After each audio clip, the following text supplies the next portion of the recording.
If you would, please, let's take a moment and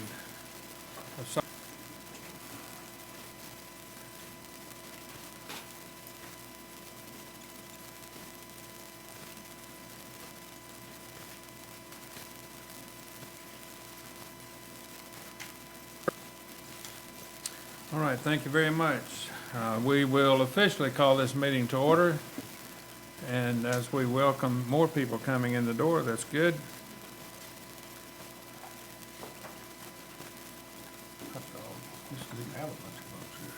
Yeah, this is going to have a full house maybe here. Keep working on it.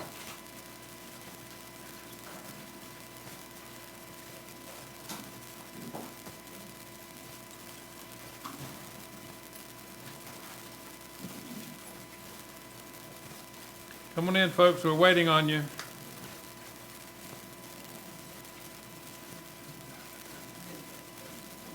While everyone's gathering documents in the back of the room, let me remind all of you that on the table, my left rear table, documents including the meeting agenda and some other documents that you may find of interest.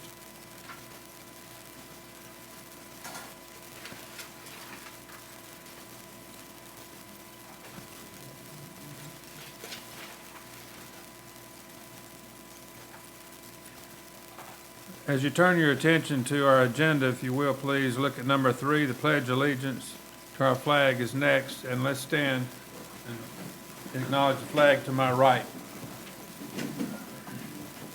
I pledge allegiance to the flag of the United States of America and to the republic for which it stands, one nation, under God, indivisible, with liberty and justice for all.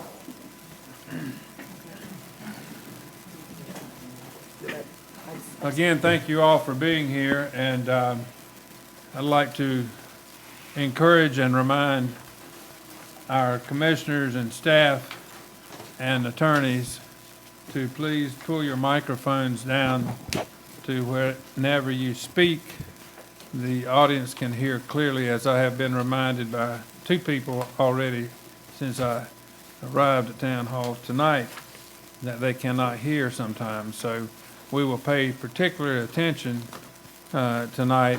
If any of you in the audience cannot hear, if you'll just do this, I'll stop what we're doing and we'll get the person speaking to speak up and speak into the microphone. So don't hesitate. If you can't hear, raise your hand.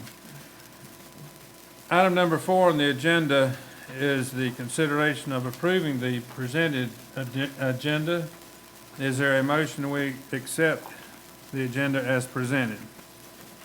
Motion. I'll second. All right. Brian made it.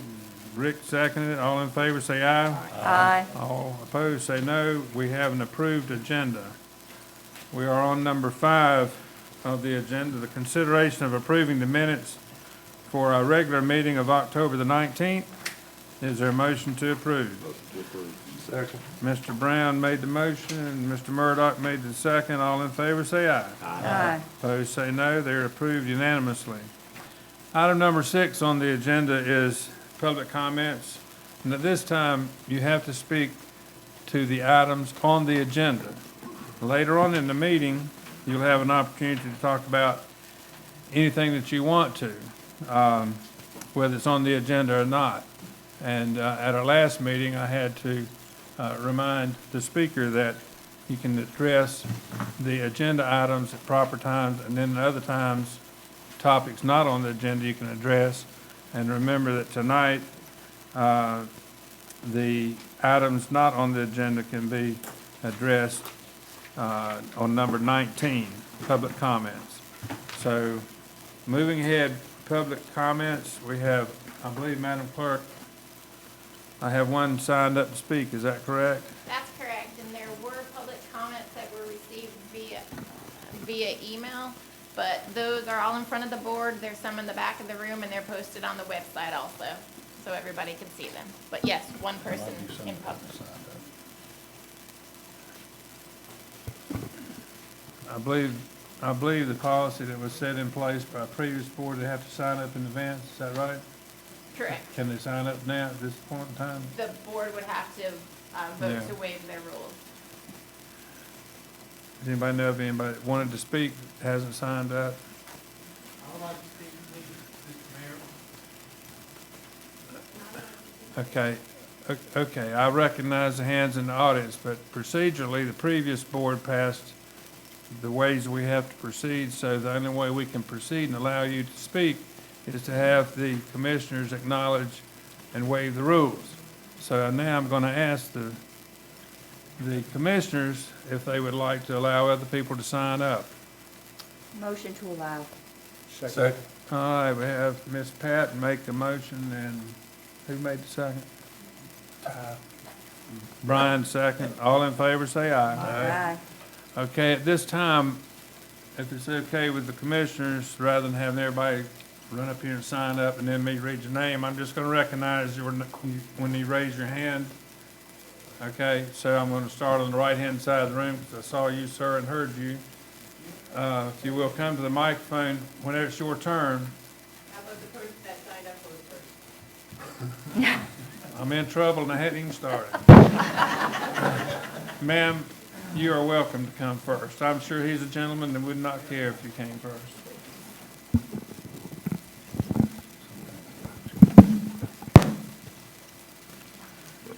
Hi, my name is Tracy Thomas, and at 109 Frigate, and I'm here on behalf of the HBPOA. I'm going to read a letter from them. Okay, let me remind everybody in the room, Madam Clerk, I'll be with 3 minutes. Is that right? Correct. Okay. Commissioners, you have asked property owners to share their opinions related to the pier and parking. The HBPOA has recently conducted a poll and is currently conducting a survey to collect opinions on these topics. As of late last week, we received 234 responses from the property owners who received our email request. We are in the process of mailing postcards to all property owners on the island, including those who received the email. The postcards have not yet been delivered, so we have not received the responses from these owners. However, based on our experience from previous surveys, we do not expect a significant difference in the opinions of these two groups. Here is what the poll and survey results say, along with the corresponding percentages of responses. Do not purchase the pier without a plan for what we are going to do with it and how much it will cost, 82%. Do not increase taxes to cover costs associated with the pier, 72%. Set a limit on the amount of parking to protect the character of the island, 95%. Do not purchase more property for parking, 75%. Do not allow right-of-way parking in front of private properties, 90%. Allow owners to use posts and ropes, 90%. Do not incur any additional debt without a public vote, 78%. Be more transparent in decisions regarding the use of taxpayers' funds, 87%. We recognize that you have been elected as our town leaders to represent all property owners and are empowered to make decisions that will impact the future of the island for everyone. This is a very significant responsibility that voters have given you. HBPOA's mission is also to represent the interests of property owners, the vast majority of whom do not live here, are often unable to attend town meetings, and find the audio almost impossible to follow. A large number are very upset that several commissioners don't seem to care about the opinions of property owners and refuse to even acknowledge the validity of any poll or survey that doesn't agree with what they personally want to do. Some owners are questioning which side of the bridge their loyalties reside. Since we are both responsible for representing property owners on the island, we should be working together to achieve common objectives. As you can see from our survey results, this does not appear to be the case with regard to parking and purchasing the pier. There will most likely be an extreme reaction from property owners if the town proceeds down the path of buying property for over 1,000 parking spaces and using the revenue to purchase and repair the pier. If you need additional evidence, we would be glad to facilitate a poll or petition related to this plan. Respectfully, Tom Myers, President, HBPOA. Thank you.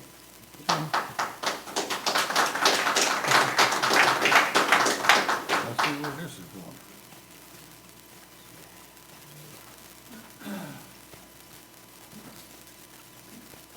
Good evening. My name is Rick Parfus. I live at 140 Tarpon Drive. I am a member of the Parking Committee, and I do want to talk to you a little bit about parking. I'm glad to see that the vendor's presentation on parking possibilities in Holden Beach is up on the town website. I encourage everybody listening to go look at that. There's a lot of good information in there. It outlines about every possible place you could stick a public parking place on the island. It gives 4 suggested parking scenarios along with potential revenue that the town would receive. It does not include all possible scenarios. There are other combinations the parking committee needs to look at. What it does not address, and it's outside the purview of the vendor, is bridge and street congestion as a result of adding all this parking. Trash collection, how it's done, what it costs, and restroom facilities near and around these things. The parking committee needs to do this. It's unfortunate we haven't done more work on that up to this day. There was lots of talk Friday in the morning meeting here concerning parking revenues and paying for the pier and things of that nature. I think any discussion concerning parking revenue streams and amounts is premature, other than if you want to talk about the existing 221 spaces that the town currently has in parking lots. Any revenue streams that have been hypothesized are not going to instantaneously appear. The same is true about how that revenue is going to be spent. Additionally, paid parking was originally intended to pay for parking expenses like the purchase of Block Q. It was not intended to fund other things. One thing to note about parking purchases is the 80 lots at the pier will cost roughly 2.5 times per space that the purchase of Block Q would likely cost. Let me talk about the pier. I'm disappointed that the board has not put forth some type of plan. You've had plenty of time to do this. I've emailed suggested very coarse financial analyses that you could have suggested and give some folks the idea of what a potential tax increase would look like. You know, the mayor I know did an interview 5 months ago with the paper. You guys have had a lot of time. That's time. Thank you. Thank you, sir. Yes, ma'am, in the rear.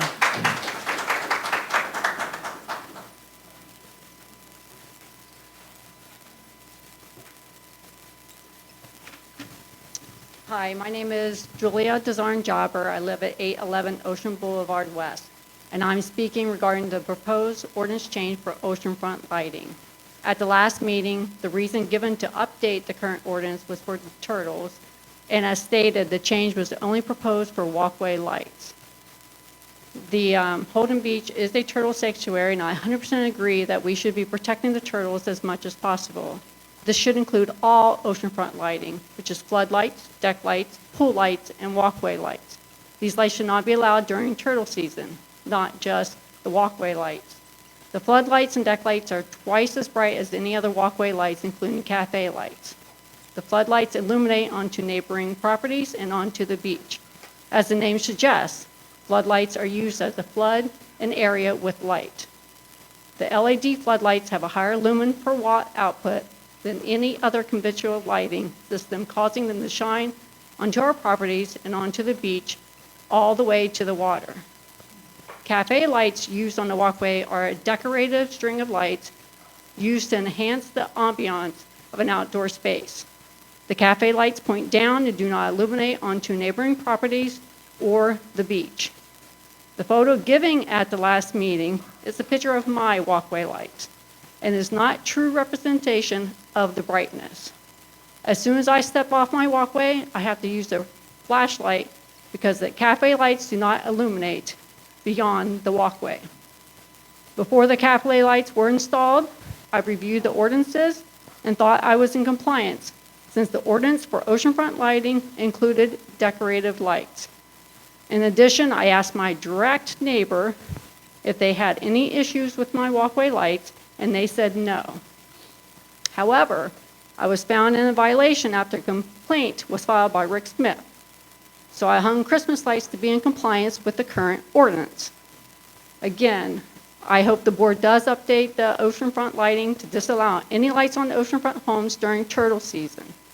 However, after turtle season, oceanfront lighting ordinance should be the same for any other house on the island as long as the lights do not shine on the beach. I've had only positive feedback regarding my walkway lights since they were installed in January. So I was surprised when I was threatened to remove my walkway lights or he would have the ordinance changed. I invite the board to have a personal discussion with me and see the 3 different types of lights, which consist of cafe lights, Christmas, and floodlights for comparison before voting on any proposed changes. Thank you. Thank you, ma'am. All right, who would like to be next? Yes, sir.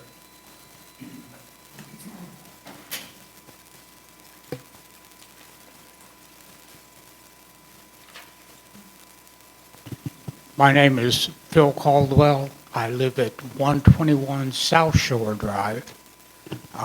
And I am here to tell the commissioners that there is a small minority at the end of that, every question on that homeowners association report. And I and my wife happen to be in that minority.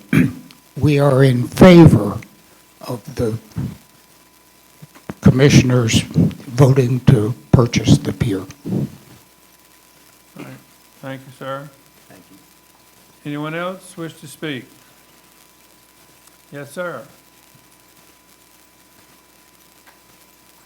I believe Duke has a ball game tonight, don't you? Hopefully the streak continues.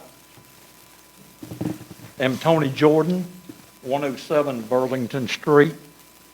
I've been a resident here for 3.5 years.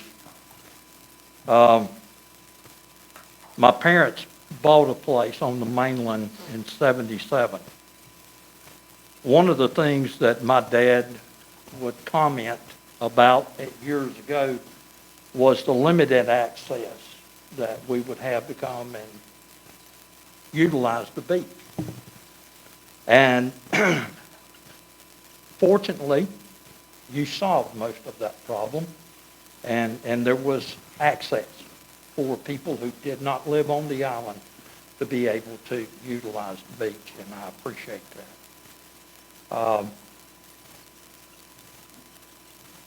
I am for the purchase of the pier. I do agree that there does need to be a plan, a definitive plan. And I think if that occurs, that more people will be on board. So the other concern I have, and I'd like to comment on parking, and I do not want to get into personalities. I am not a member of the Homeowners Association and have no plans to be a member of the Homeowners Association. I would like to see the public parking because there are residents from the state of North Carolina and all over the country that come here and enjoy this beach. The same with the pier. I see people out there all the time. I have heard comments, my wife has read comments, that there are only 8 people out there at any given time. I have pulled in at my street on a number of occasions, and it would appear to be 8 people out there. You walk out there, and the majority of them sitting down, and there'll be 35 or 40. You will think you have all the access in the world. So it is a busy place. I'm jumping around. It is a busy place. But I would like to see a plan. Thank you. Thank you, sir. All right, we got time. Speak now or forever hold your peace. Anyone else? All right. Commissioners, you satisfied with everybody having had an opportunity to talk? All right, with that, we will move on to item number 7 on the agenda, presentation of the fiscal year 2020, 2021 audit results. Mr. Hewitt.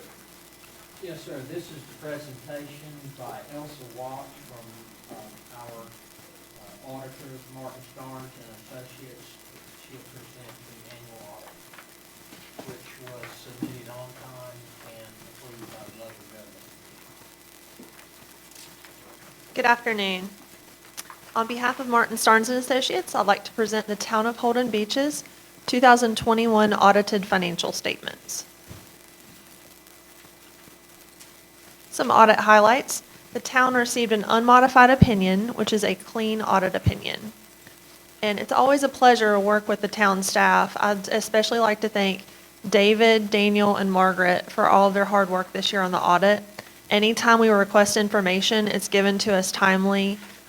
It truly is a good working relationship, and we hope to continue that working relationship. The Local Government Commission defines available fund balance as total fund balance less non-spendable items, less items restricted by state statute. The LGC uses this calculation to compare you to other units.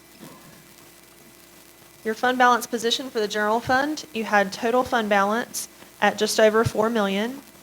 You had stabilization by state statute of $473,000. This gives you an available fund balance of $3.5 million. This is an increase in available fund balance of $435,000. And this increase is due to increases in overall fund balance. Your available fund balance as a percent of expenditures for the general fund was 114%. The LGC requires that you maintain at least 8%. Looking at your total fund balance for the general fund was just over $4 million. This is an increase of $782,000, and this is due to revenues continuing to exceed expenditures. For your general fund revenues, those were $3.8 million for the year. This increased 6%. General fund expenditures were $3.1 million, and this increased 22%. And I will detail these further along in the presentation.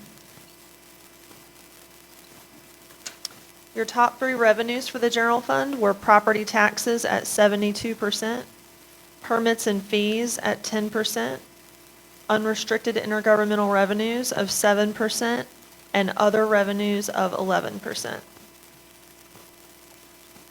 Property taxes were $2.7 million. This is a slight change of less than 1%. Overall, very comparable to the prior year. Your unrestricted intergovernmental revenues were $254,000, a decrease of about 4%. Permits and fees were $367,000, an increase of 24%. This is due to increases in construction, which resulted in increases in building permits being issued. Top 3 expenditures for the general fund were general government at 28%, public safety at 44%, transportation at 11%, and other expenditures were 17%.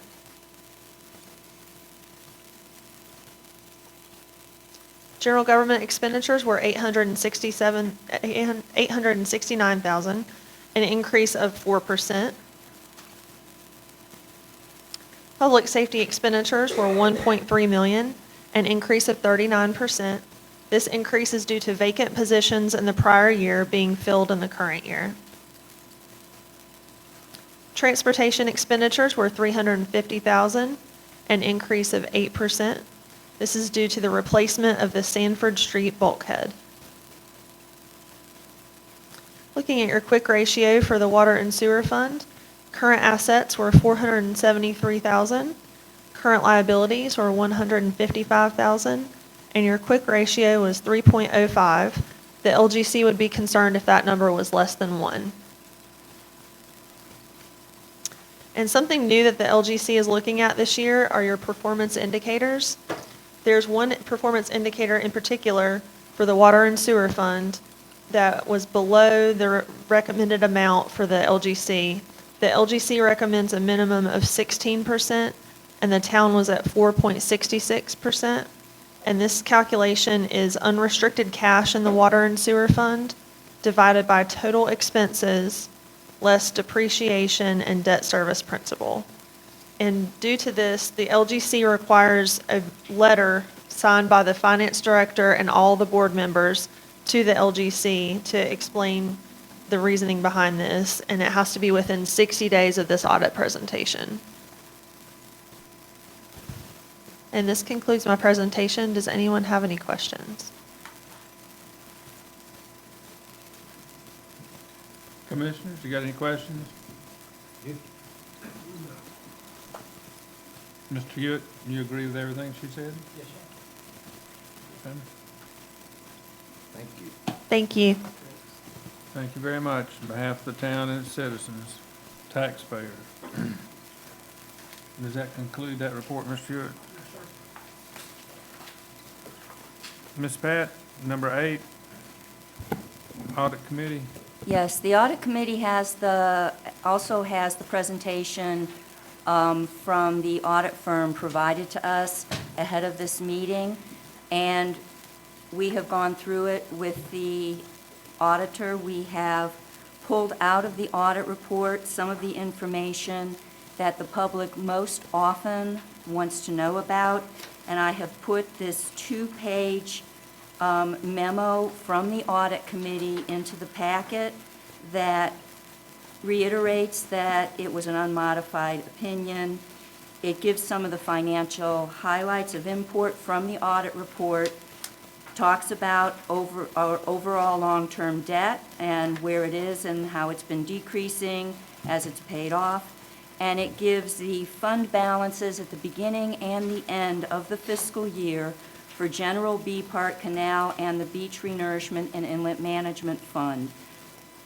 You can see from that over the year, the fund balances have increased.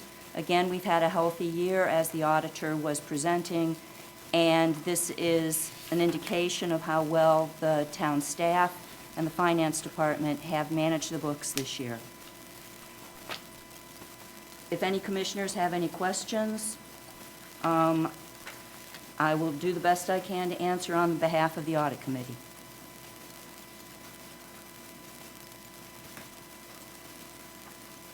Comments, questions?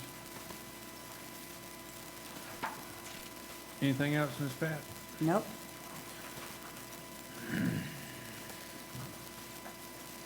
Okay, we'll move to number 9, Annual Monitoring Report, Fran Way. And Ms. Ferguson. Good evening. Each year in the April timeframe, we do survey transects of the beach to see what the any changes may be from the previous year as far as accretion or erosion to maintain a healthy beach and dune system, and also because those reports done in April that Fran usually gives us in October sometimes have to be expedited with data so that if we have a storm in the summer, that they can use those as baseline. So Fran's here to give us our report for this year on our survey transects and our monitoring.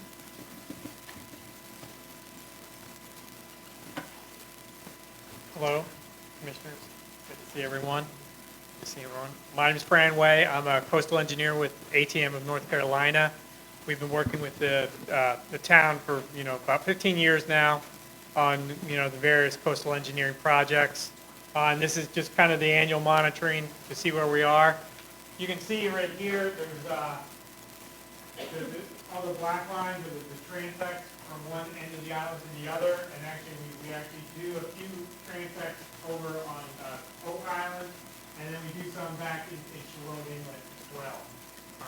Just to make sure we're keeping an eye on that area. Generally speaking, sediment transport is from east to west. So a lot of times we're looking at kind of what's going on Oak Island because that material should be heading over this way. And obviously the inlets are a little different where the inlets are their own little system where sand is going into those inlets. 5 foot 5 inch below.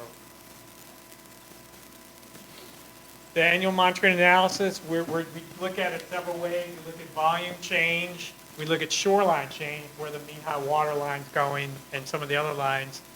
This has been occurring annually since 2001, and we use it for nourishment planning, and we also use it for FEMA eligibility, which has been really important here the last few years. This last year, we got a little lucky with tropical storms and that sort of thing. And then down here in the corner, you can see the shoreline effect. These are some images that Dr. Cleary took from the 80s and 90s in this area, especially on the east end, where the beach is in really bad shape. The beach, there were structures being taken off the beach. There was barely any high tide beach. The beach is in much better shape than it was back in the 90s in general.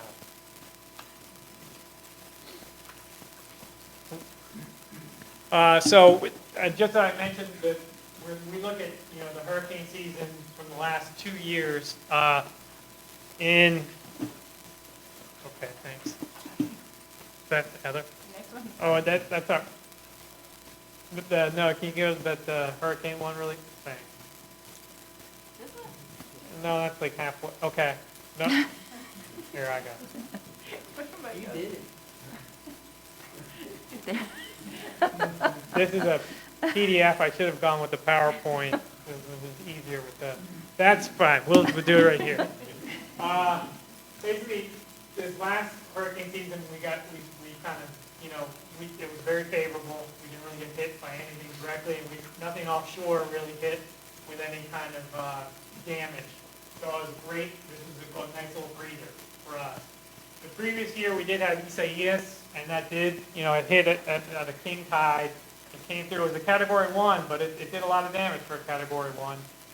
We did get some FEMA funding for that, some FEMA mitigation. We're actually not even up to that right now. Our FEMA mitigation now, we're still working on Florence and Michael and Dorian, those projects in 2018, so the storms and hurricanes in 2018, 2019 that were, affecting the town. So our volume analysis for this last year, we basically do the volume analysis in 3 different ways. We go start at the dune, and we go to about the 5 foot below sea level, mean sea level about. And that's the surf zone in the upper beach. And then we go out to the 12-foot contour, 12-foot depth contour, and that's about a quarter-mile offshore, and about a quarter-mile offshore. And then we even go way out to the 20-foot depth contour, and that's about a quarter-mile out.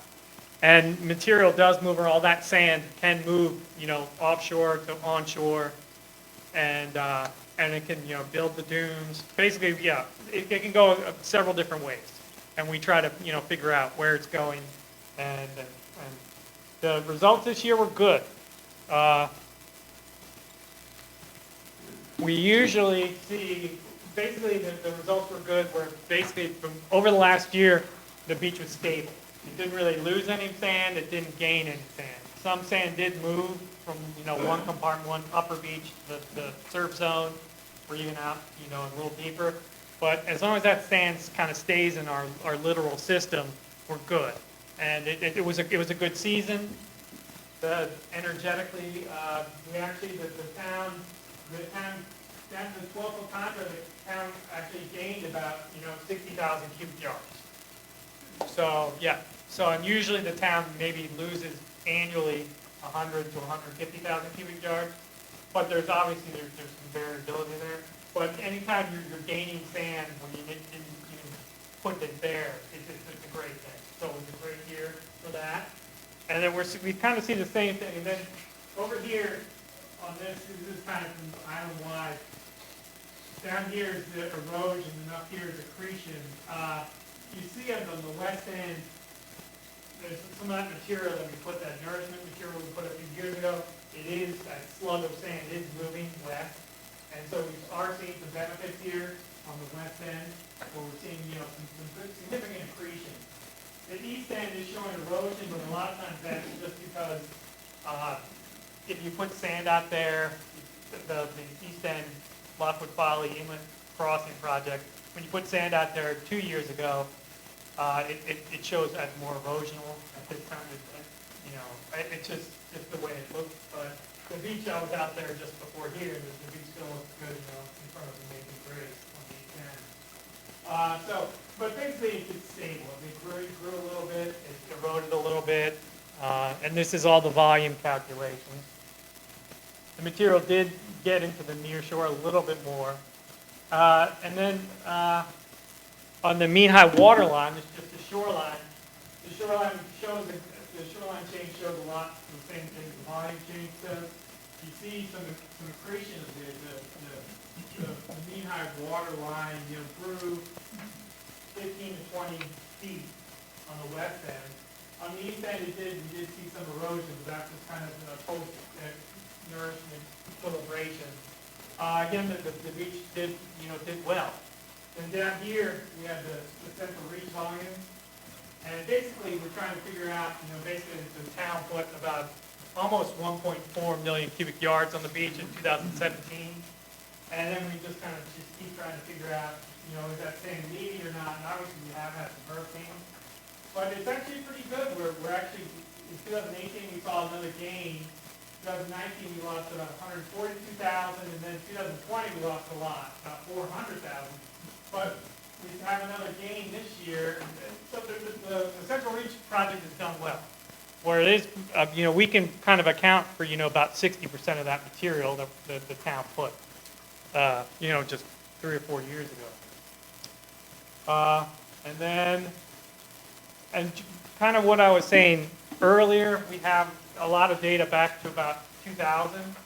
And looking at the beach is much healthier now than it was in 2000. Where the beach is usually, right over here, it's about 113 feet wider than it was in general than it was 20 years ago. So the 100 feet is a good number. The town, the nourishment program is working, and the beach looks good. For ongoing nourishment activities, the Corps is Army Corps of Engineers is doing a 50-year study, and the town manager and assistant town manager can kind of fill you in. I'm sure the board is staying on that. We're working with the Corps to get them some data and that sort of thing, but the Corps is kind of, this is their project, not ours. The Florence Michael mitigation project, we do have the dredges lined up, and some people might remember back in 2017 we had the project. It's the same project, it's the same company, the same dredger, Weeks, and I'm sure the town manager and assistant town manager maybe mentioned this. It's the same 2 dredges, and they should be here. We're thinking 2017 they showed up right at the beginning of January. This one is mid-December. They scheduled it, but it's looking like maybe the end of December or early January. Last time, they didn't have any trouble getting the project finished by the environmental window, which includes up to May. So, and it's great. It's the same guys. They know the beach. They know the offshore bar area. And then we'll be just seeing a lot of this nourishment material, the dredges and the equipment on the beach and everything, and maybe in about a month or 2.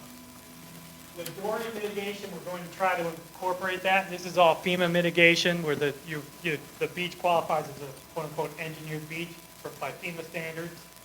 And so FEMA does, reimburse this project. FEMA, reimbursing this, and the state is as well. So this project that's coming up is focused on Florence and Michael mitigation. But then there's some Dorian mitigation that we might try to fit in.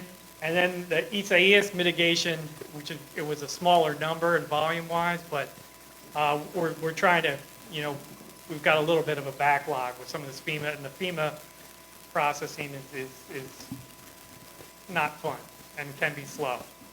But working through that. Lockwood Folly Inlet and the Bend Widener over here in Lockwood Folly. That nourishment project is going to happen this spring. and as it, does pretty much like every other year. That dredge will be, be a separate, smaller dredge working out of the inlet. That will be here they want to be here in March. So that's coming as well. That'll be, maybe 100 or 150,000 cubic yards of sand. So a good amount, but the offshore bar area, that's going to be about 1.5 million. Could even be up to 1.7 million, so a lot more sand. And that's going to be obviously for the entire Central Reach area, almost 5 miles of beach along the central portion of the island. And then the Lackawanna Outer Channel dredging navigation, that continues to kind of be an issue. There's a lot of sand out there. The Corps is getting their equipment out there to kind of make sure the navigation is kind of, that navigation can occur.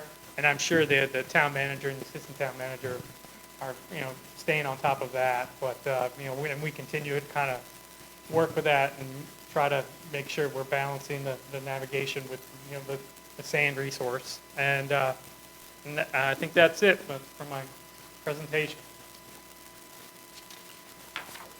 Yes. Any questions, commissioners, staff, comments? We appreciate the fine job you've been doing in the past and still doing, sir, and look forward to a continued good relationship. Definitely. Thank you. Thank you. Thank you. Ms. Pat, number 10, Audit Committee. Yes, the Audit Committee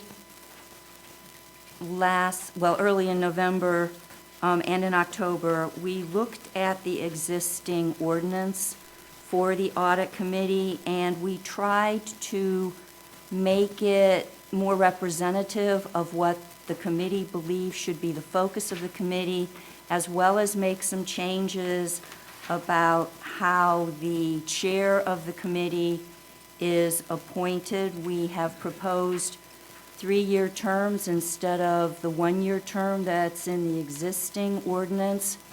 We've proposed having an alternate as well appointed, since our audit committee does consist of basically working people who don't all live on island, and so not all of them can make it to every meeting, so we think it would be good to have an alternate. We're trying to let the committee pick their chair and vice chair. The board will continue to appoint someone from the Board of Commissioners to serve on the Audit Committee, but that is not necessarily going to be the chair of the committee. We've tried to streamline this and make it more like the other boards behave. So there's a track change version provided, as well as a clean version that I hope you have all looked at, because if there are no concerns about what the Audit Committee has put together for the ordinance, we would actually like for this to be voted on, to be put into place so that next year's Audit Committee has a new updated ordinance to follow. So if there are any questions, please, at this point, ask. Questions or concerns? Questions, comments, or concerns, commissioners? I'd like to see it stay at 1 year on the term rather than go to 3. I don't think we need to take it out that far. Let's take it a year at a time. That's just my opinion. Okay, now, our committee was unanimous in thinking that, as with other committees, to have the experience and to have the continuity, a 3-year term, which is in line with all of the others, is appropriate. That was your committee, and that was my opinion. I am just letting you know it was I'm letting you unanimous. know. I really don't like to see it go that way.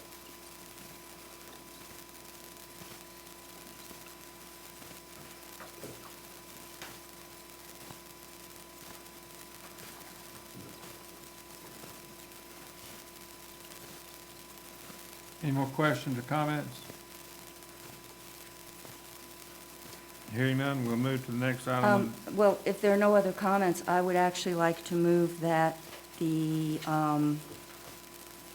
change, that the revised ordinance as written be approved by the board so that it can be put in place for the next audit committee. That's a motion. Second. Have a motion by Ms. Pat and Mike seconded. Discussion. Hearing no discussion, I'm gonna call for the question. All in favor, say aye. Aye. Opposed, say no. No, Is that 3-2? All right.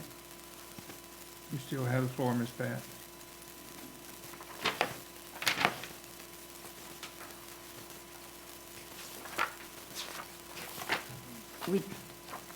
We just had the vote?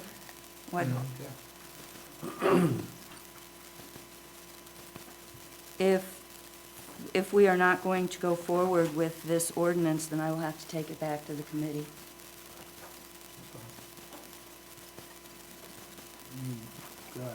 Did I get it 3-2?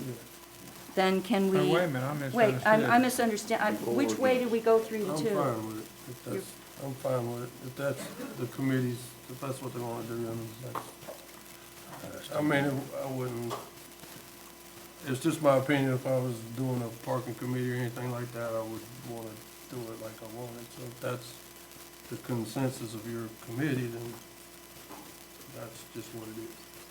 Okay. We can always change it if it needs to be. Madam Clerk, will you read that motion back and make sure? Pass the revised ordinance as written, I'm sorry, the revised ordinance as written be Oh, approved. they can't hear you. The revised ordinance as written be approved by the board so it could be put in place for the next audit committee. So if we voted it in place, then it can be signed and become our ordinance. Correct. Right. So we have a majority? It's 3-2 vote. Yes, ma'am, in your Then- favor. Then can this in December be put on the agenda for approval and signing? Is that necessary, or can No, it be? you just approved it. Okay, if it's approved, then it can be signed in place by the mayor. Right. It has been passed. It's It in- has been Correct. passed, yes. Okay. Then my motion was accepted. It has been passed, yes. Okay. And you still have the floor. But that's all on this topic, Okay. okay? So I'm gonna take the floor away from you. Is that all right? Yes, I'm sorry, I thought there was something else I had to do because the motion didn't pass, that's why I No, was. okay. Okay. All right, now we got that cleared up. Number 11, Ms. Ferguson? Yes, sir. Beer garden. Yes, sir. I'm And sure East Carolina girl knows where the beer garden is. Maybe the general GPS direction. David Hutnick with Run HB Coastal Race Production is in the back. If you guys have specific questions for him and want him to come up. Basically, this is in place that it comes before you every year. They've done it for, I believe we did not do a race in 2020 because of COVID, but for, I believe, 3 years. Have not had any problems. So each year they have to come and ask for the same 3 things because they would be not what is in place with our ordinance. It would be a special event. So a banner, by approving the banner, you're just saying they can have a banner out. It will be up to them to contact the independent agency that they want to place the banner at, which I believe is Holden Beach Vacations, which they've done in the past. Vendors to have down at the pavilion, and the beer garden to be contained in a gate at the pavilion. I did discuss it with the police chief. The event this year was held in October, which means there'll be another one in January, but that was just an anomaly because of COVID, because they couldn't hold it in 2020. Normally, it's only held once a year in January, and it'll be the last Saturday of the month. I'd like to make a motion to approve the signage for the Run HB festivities in the beer garden. Be to sign the vendors and the beer garden. Yes. Rick made the motion and Brian second. Discussion, please. Any discussion? Hearing none, all in favor say aye. Aye. Opposed, say no. It's unanimously approved. Thank you. Congratulations. Number 12 on the agenda is police report. Chief Dixon. Thank you all for keeping us safe. And we do support our police department, sir. Definitely, definitely. I appreciate it. Thank y'all.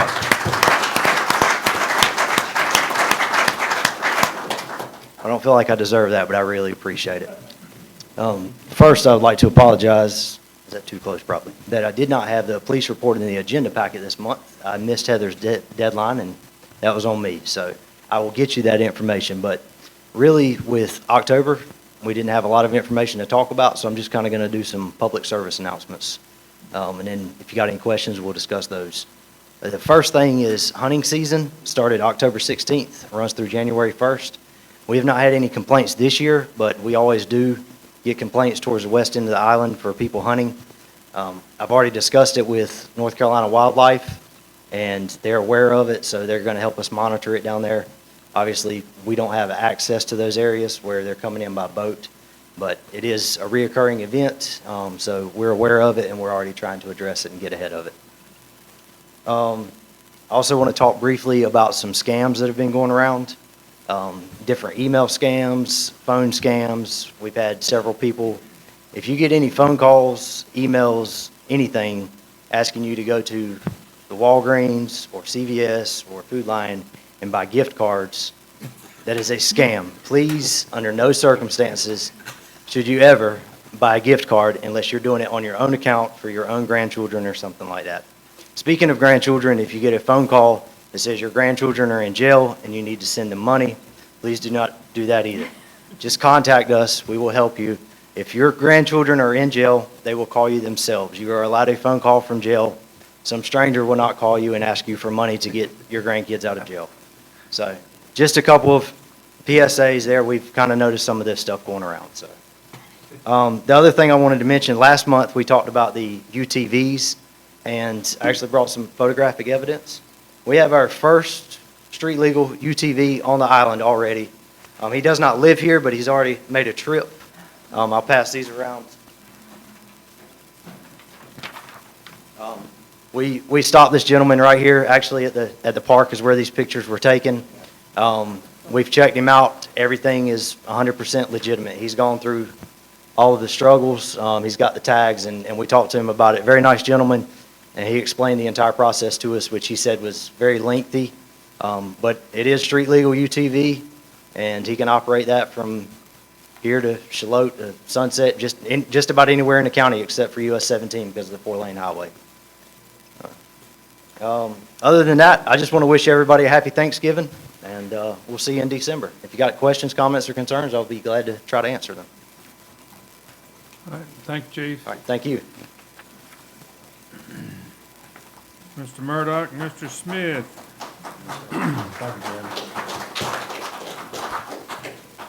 Parking Committee. All right, we had a Board of Commissioners tasker sent to the Parking Committee, and I think we have 90% of the answers hopefully correct. So one of the first questions that were the questions that were asked, I'm not sure this is in your packet, so I want you to just hear me out here. What town-owned lots currently exist and how many spaces are available for paid parking? These are properties owned by the town that are marked for parking, that we have, and that number is 221. However, approximately, and my count is 28 to 32 of these spaces are in the DOT right-of-way. So the town doesn't own those properties. We're allowed to use them, but if the DOT puts up a fence, they're gone. So I would take that number down to about 190. That's all the little parking spaces along Ocean Boulevard and mostly Jordan Boulevard parking that's town-owned, currently available for paid parking. So between 192 and 221, depending on how you look at it. What town-owned property is suitable for conversion to paid parking before next spring? All right, the only town-owned property that's available for conversion, we got a little bit across the street, one lot. We have property in the 800 block, which we got a huge pushback for developing those properties back a while back, 6 months ago or so. And however, the question was asked, and that number's 50. So between the lot across the street and there may be, I might have missed a spot here and there, but there's a little bit in on the east end I think that we could develop, but it's not. It's like 4 or 5. It's not many. And then you've got the 800 block down there that's undeveloped. What properties, if any, are proposed for purchase, and how many spaces will be available for paid parking? Proposed is a loose word. There are properties for sale that we can purchase. I don't think any of us have, other than identifying what is available for sale for purchase, that we've proposed anything up to this point. But the answer to the questions of properties that are proposed for purchase, if that's the way this is worded from the tasker. You have Block Q, everybody's familiar with Block Q. You have one lot that's directly across the street in front of Bridgewater, that'll park a few cars. There's Pile Hinge, which was all what we call it now, right, where the pilings have been for 15 years, behind the old post office over here on Jordan Boulevard. The Griffins also own some property across the street. The big track, which is adjacent to the where the pavilion where the concerts are held and all that stuff, it's on the water there. That's some that are available to be purchased. So we go down to the financials, the rate and proposal and date range for paid parking. All right, the rate proposal for paid parking, if we implement it, is $4 an hour for the first 4 hours or $20 a day. That will be implemented if we do it from March the 1st through October 31st. That's the proposed period where we would charge for it. After that, it'll be free. Season passes, that type of thing will be available for everybody to purchase. So it's not a burden. If you come over here every day, you won't have to pay $20 a day. You'll be able to buy a season pass. And there's some other provisions for golf carts and stuff proposed. I don't know. I think they're going to be at the same rate though, Rick, right? That's correct. The only thing that would be a different rate would be vehicles that are pulling a trailer, a boat trailer. Those would be a total of $30 a day. The golf carts, we're looking at the golf carts being, if they're owned personally by someone here at the beach, they can get a permit for the entire season. And if they are rental carts, the rental companies will have to supply a yearly permit for them to operate in the parking areas here on the beach. Was it? Okay. You chime in anytime you want. That's not going to bother me one bit. I'll go back to the proposed for purchase properties, and I can't believe I skipped over this one. Obviously, the pier. The pier properties included, that's 82 spaces at the pier.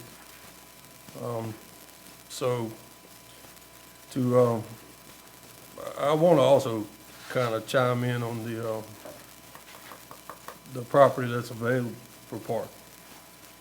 So you got the 221, or the 192 to the 221, which the town owns, that it's on pavement or wherever, that's not going to be taken away. And then you've got the 50 that we could develop down in the 800 block and the other piece that I described to you. Here's the number that bothers me. Right-of-way parking. I'd like for you guys to take a stab at how much right-of-way parking you think's on this island, because we counted, or the vendor counted. There's 500 spaces today available in the right-of-way. Now, if there's anybody sitting in this room that likes right-of-way parking, that's fine, and I respect your opinion, because it's definitely allowed on this island, but, that really bothers me for a couple reasons. Every time a house goes up, several go away. Every time post and rope goes up, which I don't want to see. I think you just said HBPOA, I believe you said 90% of the people are in favor of post and rope. To me, that's gonna happen, right? Because 90% of the people are gonna put up post and rope, because when and if paid parking is implemented, they're gonna block it off with post and rope, or a driveway, or something of the like. So that's gonna take us immediately down to a significant number less of that right-of-way parking. There is some right-of-way parking that makes sense. In several areas on the island, there's some right-of-way parking that makes perfect sense, but it doesn't make sense in front of you guys' houses and all that stuff. It just makes no sense whatsoever. There's stuff and cars everywhere that they can. So when we look at this off-site parking, although it be an expense, that we have to figure out how to pay for it. And we are looking at taking some of this right-of-way parking away. So it can't take right-of-way parking away if you've got no other place for them to go. I've heard tossed around that we're looking for 1,000 spots, but that's not what we're looking for at all. Estimated cost for a parking space, undeveloped parking space, I think, Tim, we've all agreed on $1,000 to $1,200. So if we had to put gravel down and put a parking block up, that's about what it would cost on the town-owned property. Now, these other properties, they may cost less because there's more places, or they may cost more. So we haven't got anything to go. The pier's obviously paved. It's done. Estimated expenses associated with 1A, 1B, and 1C, which is basically the cost of implementing this stuff from the parking vendors, somewhere in the neighborhood of $48,000, and that came from them. And that's what the number that we have, and not developing anymore. That's just getting what we have ready to go, and what the town owns. So that would include the 800 block. Estimated net profit for paid parking. It basically, if you don't have this in front of you, it's basically some different cases. So I'm gonna start at the top. If we just leave it alone and we don't do anything in it, we implement paid parking. And I'm giving you net numbers from the parking vendor. This is not coming from me. I'm passing this information along. So if we don't do anything, and he's got a car and trailer parking spaces available, 246. Well, the trailer parking, I believe Mr. Holden said that it was actually 8 or something like that, where the wildlife has parking for 8 that are free. So I don't know where the trailer parking is, by the way. It's the only thing I can figure, it's in the right of way. Because we don't have any 25 parking spaces for trailers that I know of. So, but I'm gonna use this number, and the net income for that's $144,158. Now that's after their fees, and that's after all their policing, and they're gonna do the enforcement and all that stuff. Case 2, so we go up to 296 if we develop those other 50. All right, that's easily done because the town already owns the property. And that revenue is $173,459. Case 3, which I think now we're getting into some more reasonable numbers. And this would include, in my opinion, eliminating some of the right-of-way parking. I think some of it is preposterous where they park. I think it should be eliminated.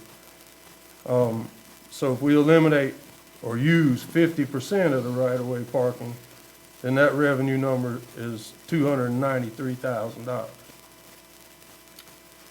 If we buy a couple spots that make sense, which this is including the pier now, if we put the 82 spaces at the pier and maybe pick up a couple more, this number's 800, which I think might be too much for Holden Beach. In other words, I don't really want to go that high. I think we've tossed up a reasonable amount, and I think with the Army Corps of Engineers information that we have from other beaches, I think that number should be around 600. 500 to 600 is a reasonable number, and then we're done. That's what we're looking for. We're not looking to put 1,000. If we buy something off-site, then we'll eliminate something from parking in your yard, and hopefully eliminate some post and rope going up, because I don't want to see an island full of post and rope.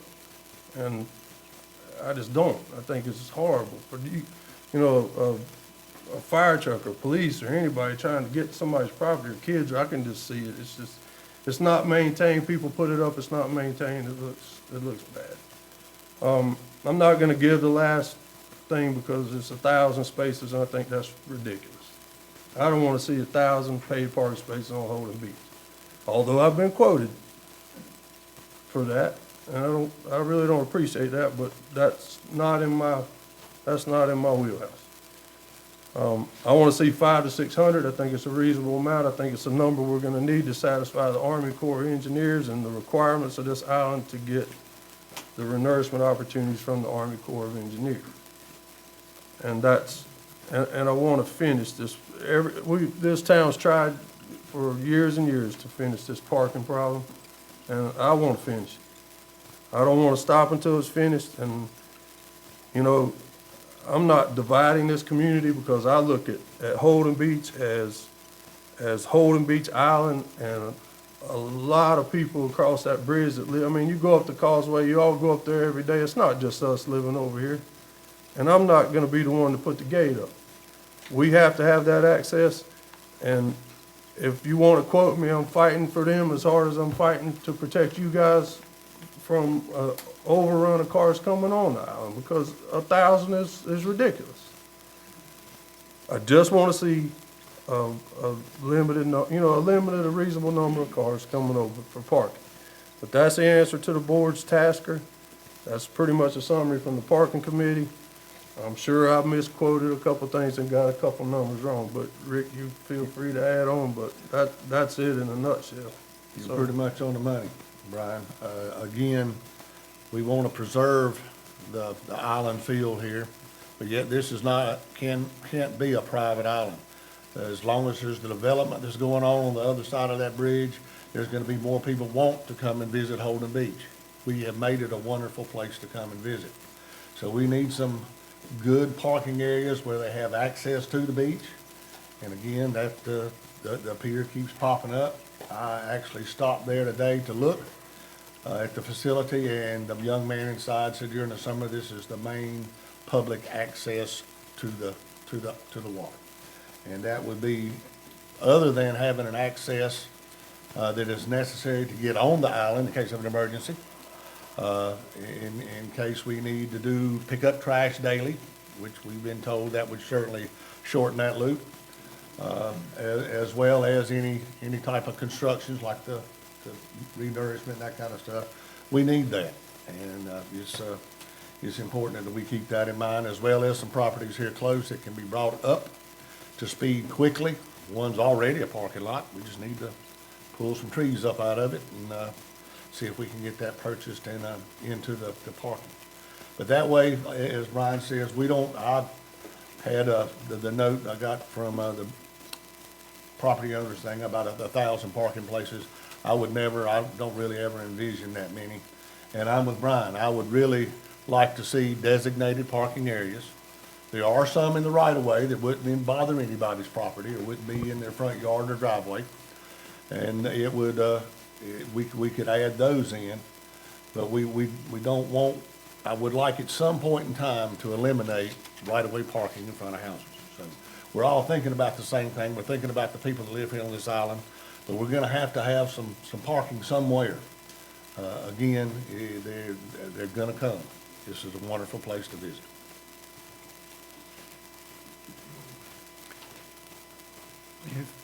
Anything else, Mr. Smith or Mr. Murdock? Questions, comments from fellow commissioners? Yeah, I've read some things, people who were at the meeting, and heard some comments that there's challenges about maintaining the parking in the right-of-way along the marshes where we've had parking the last couple years, and it is close to some of the beach accesses. Can you please say what's going on there? because that's a sizable amount of parking, and again, it does support some of the beach accesses further down the island. The only answer I have for that, Pat, is right now it's allowed, and it's marked, and it's in the ordinance that they can park there. Is it part of this count? It is part of the, it's not part of the numbers that I just gave you, other than the road parking. It's right-of-way parking, Right, but correct. it is in the overall numbers. Right, it's not, however, where I would like to see parking. Rhonda did caution us, however, that is, that is a wetland area, and that, right next to the marsh like that, is that anytime we could, they could come up and tell us that we can't use it anymore, but right now we can. Okay. I just want to remind everybody, and Brian knows this very well, that as we move forward and there are guidelines for parking requirements if we do get an Army Corps project, and one of them is to have a certain number of spaces within a quarter mile of the public accesses. So it's not enough to just have parking in one place on the island. We do need to look at moving things down the island, which is why the 800 block is attractive, which is why there's a need to really think about how you cluster small groups of parking around accesses, not just here, but heading west. And that's where the Marshside parking right now answers some of those needs.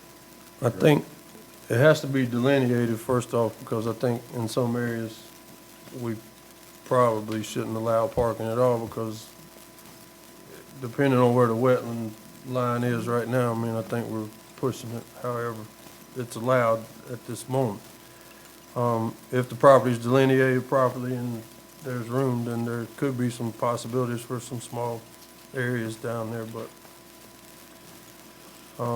we really, the farther west we go, the harder it is to find anything anywhere to park. And, you get to the west end, you don't have any. So part of the requirement from the Army Corps of Engineers is to have this scattered out. That's why, it appears as one of those subjects, but that parking is so important.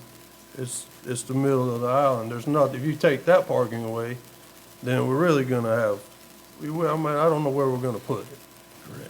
And if we don't have something like the pier, then it is gonna go in your right of ways down through there, because that's the parking that we're gonna have to count for that section of the beach. And we don't have a choice about that. We can't tell the Army Corps we don't have anything in the middle of the island. We can't tell them we don't have anything on the west end. Or they're not gonna take care of that beach out there, if that's the route that we end up going. But they have their requirements. We have to meet it, and we're trying to get ahead of it. And we're trying to put parking in the most practical areas that don't really offend people. But somebody's gonna get offended. And we're also, don't think about restrooms and stuff like that. I think everywhere there's a parking lot that's got 80 parking spaces, you absolutely need some facilities. We have to get to that. So we take all this stuff into consideration. And I guess we need to, we just got a parking vendor. We've only had them for a month. And we really haven't had the opportunity. Now we have information, now we have numbers, now we have stuff to go on, and now we can do something. So if we don't do anything now, then shame on us, but we do have something to work with now. So we'll do our best to try to keep everybody informed on what we're doing there, but that's the numbers right now. And if you wanted to use the 1,000 parking lot revenue number, it's about $900,000.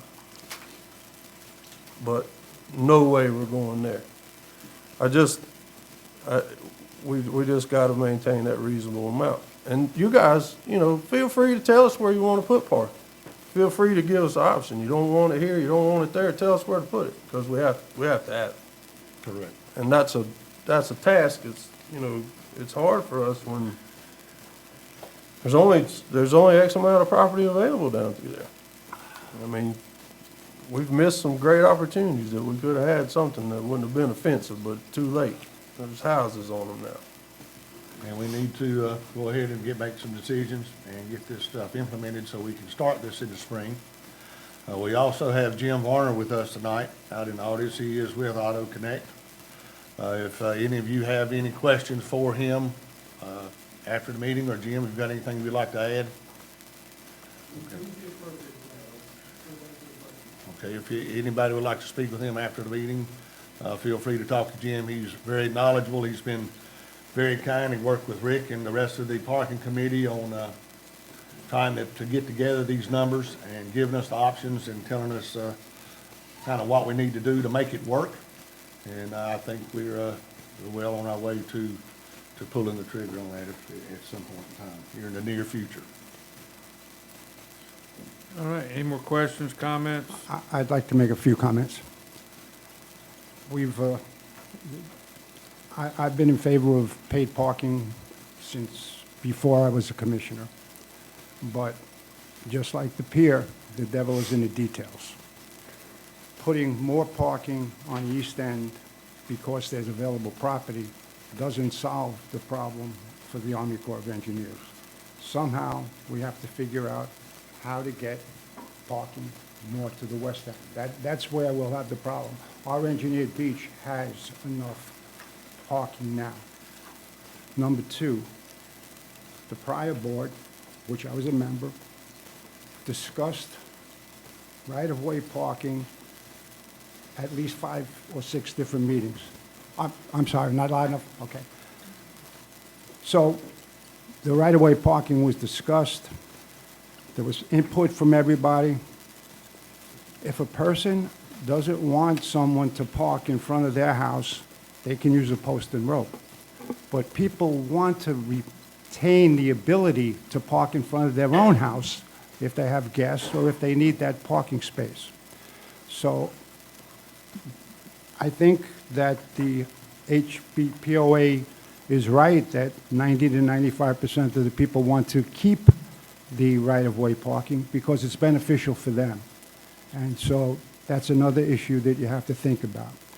Rick has mentioned tonight, and he mentioned last Friday, that they're going to come over the bridge. We can't stop them. I agree, and nobody's looking to stop them. We are as accommodating a beach as anybody. Until this discussion, we don't charge anybody a nickel to park here. We don't want to prevent anybody from parking here, but we don't have the obligation to guarantee that people can get to the beach by parking here. I went over to buy some shrimp in Varnamtown, and they have a sign up that's as big as the sign we have here. They recognize that they have a parking problem too, that their resources are limited just like everybody else. And what they decided to do was put up a sign that said only people from Varnamtown can park there. So they're not running around looking to spend hundreds of thousands of dollars. And when those people can't park in Varnamtown, they have no alternative but to come here. So, as I said, I don't want to keep people away. They're fine. Everybody can come. But what we need to do is have a plan that's not like, hey, I don't want to do this. I never intended to do that. We need a plan where we know exactly what we're going to do, how it's going to benefit the town, what it's going to impact on the town, and then we can move forward.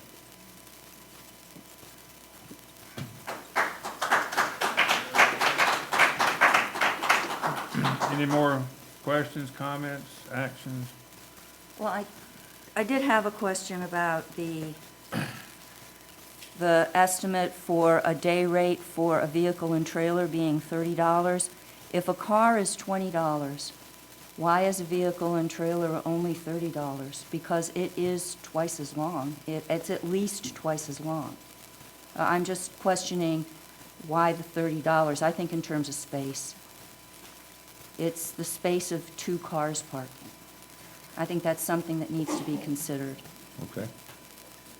And I know that the tasker has in there having an actual, at the end, a map that shows everything. Is that going to be reflected then, what's happening on this map in front of us, so that we can actually visualize exactly what's going on? Because that's going to be the easiest way for the commissioners, I think, to get around and the public, exactly what it is we've got out there and what we're proposing. We ran out of time in the last parking meeting, and we That's- weren't able to complete that, but we surely will at the next parking meeting. Committee meeting. Question, I didn't hear it. Marking the To map out the It spaces. was part of the tasker about having a map that would give the ability to really visualize where everything is. And I was asking, was it going to be put on this? So that it's easy to see exactly what's going to happen, what the rollout is going to be. And I think what I was just told was you ran out of time at the last committee meeting, but you'll do it at the December meeting. Correct.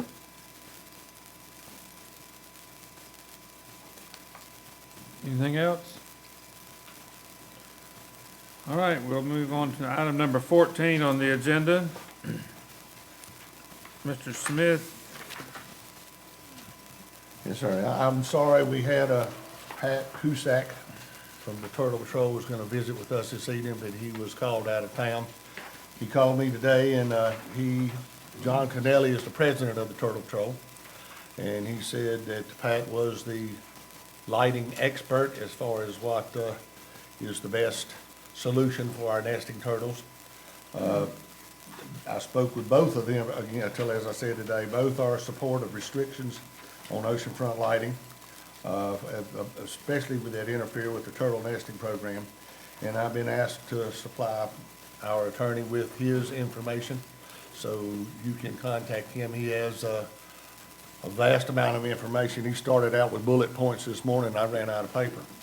And I think it would be best if we used his expertise along with him and us to try to move forward with getting an ordinance that makes sense. That it? That's it. I had him gonna talk, but that's, Okay. didn't happen. All right, that concludes number 14. Let's turn our page and go to number 15 on the agenda. Mr. Clemens and his staff does a great job in our utilities. Yes, sir. Roads, water, sewer. Yes, sir. Yeah. And I definitely weren't expecting that, but I'll take it. On page 28 in your packet, there's a memo there, and it's in reference to water and sewer fee schedule update. As of January the 1st, 2022, Brunswick County will increase the town's wholesale rate by 82%. The current rate is $2.89 per 1,000 gallons, with the new rate being set at $5.25 per 1,000. This increase for Brunswick County is to cover the cost of a plant capacity from 24 million gallons a day to 48 million gallons a day, and to add a low-pressure reverse osmosis treatment system. Staff is proposing the town increase the water and sewer rates effectively January 1st, 2022 to reflect the increased amount. The proposed increase reflects the county's increase only, with no additional profit to the town. Our 2021-22 budget supports this increase. Suggested motion is to approve the proposed sewer rates effective January the 1st, 2022, and to direct staff to update the fee schedule. Attachment 1 has the proposed water and sewer rates for 2022, and attachment 2 on the next page has our current fees and schedules. And we really have no choice but to pass it, because we're going to be paying through the nose and won't have enough funds to cover it if we don't. Motion to approve the water sewer rates effective January 1st, 2022. Direct staff to update the fee schedule to reflect the new rates. And I'll second that. All right, Ms. Pat made it. Ms. Pat made it. Mr. Smith seconded it. Discussion. All in favor, say aye. Aye. Opposed, Thank you. say no. Thank you, Mr. Clemens. Thank you, Chris. We apologize to all the property owners and the users, but no choice.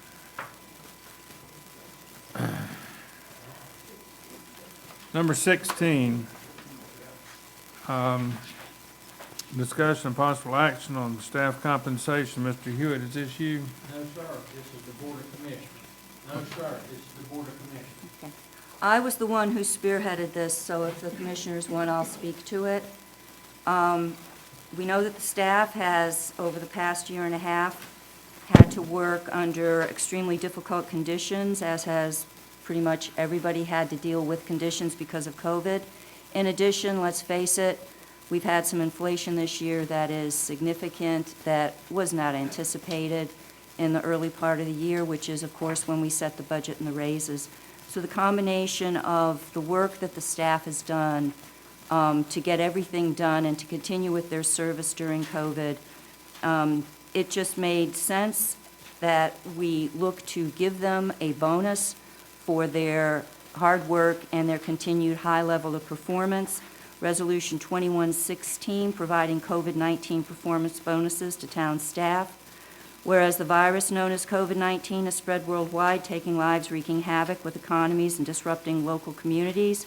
And whereas the COVID-19 global pandemic, a state of emergency, has existed in North Carolina, and specifically within the town of Holden Beach since March 23, 2020. And whereas municipal operations have been severely tested, requiring intermittent and frequent modifications driven by unknown threats to the public health.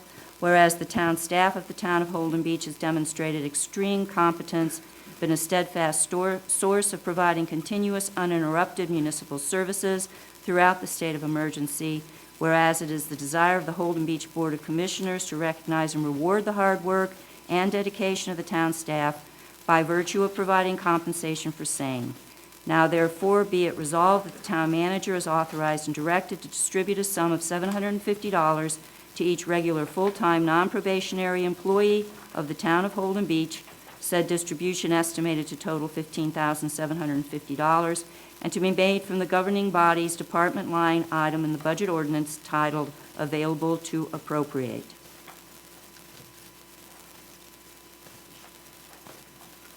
Motion for the board to approve the resolution. Second. All right, Ms. Patton made it, and Mr. Murdock second. Discussion? I think this is a gesture of just how hard our staff works for us all the time. Even though we went through some difficult times with this COVID, nobody knew what was happening, how we were gonna respond, and the staff was steadfast, and I think it's well deserved. More discussion, comments? Hearing none, all in favor say aye. Aye. Opposed say no. With many thanks to the staff from all of us, including the property owners and so forth. Number 17, 18, let's see, 17, Parks and Recreation, Ms. Pat. Okay, I would like to request that the Parks and Rec Committee actually give us their priority uses that they would envision for 796 Ocean Boulevard West by the February Board of Commissioners meeting, so that the board can incorporate some planning into the budget. As you know, in the new Parks and Rec Master Plan, potential use of 796 OBW as a community recreation resource was highlighted. And there were options given, but they're just a list of options given. There's also a placeholder in budget for the 23-24 budget year, just a sum. There's no specifics. When we purchased that property back several years ago, board and staff had brainstormed a number of possible uses. Some of them were for Parks and Rec, some were for other things, but it would be very beneficial to have the Parks and Rec Committee's recommendations themselves for us to be able to discuss. So I'm making a motion that the board request that the Parks and Rec Committee provide this body with its top 2 or 3 priorities of how they envision that building being used as a community recreation resource by the February Board of Commissioners meeting.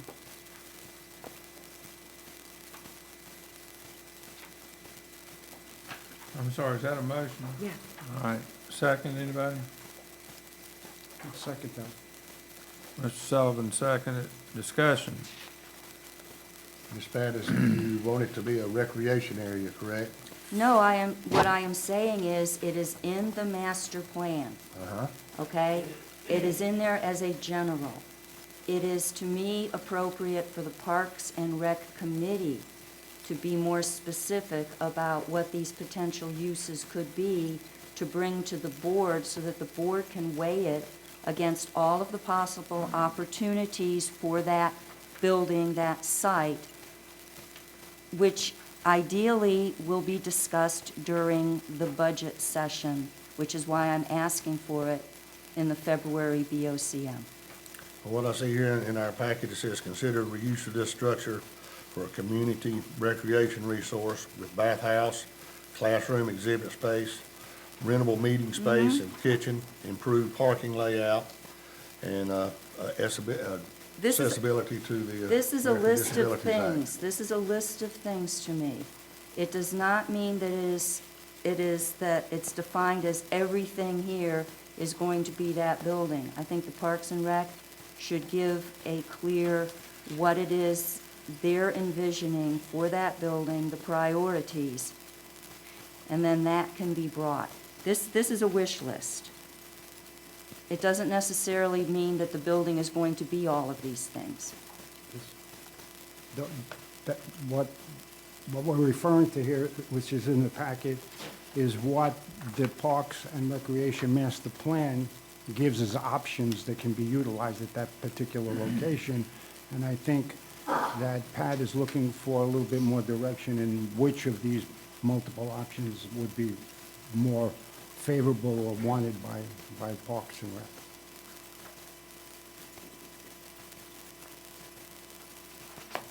How often does the Parks and Rec Committee meet? Will they Monthly. need that much Monthly. time? Or do they need? Well, again, I think that the February timeframe is in line with when we're starting to prepare for budget. If it has to push back to month, but they do meet monthly. Okay.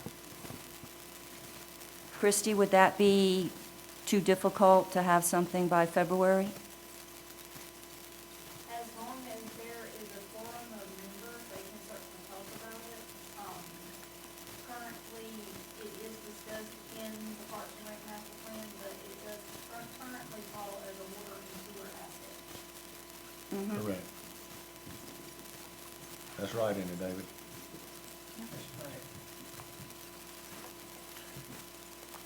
Okay, we've got a motion and a second on the floor. Is that right? You ready to vote? All in favor say aye. Aye. Opposed say no. Unanimously carries. May I follow up on that? Yes, sir. Just to Christie's comment, as part of that, we reference the total cost.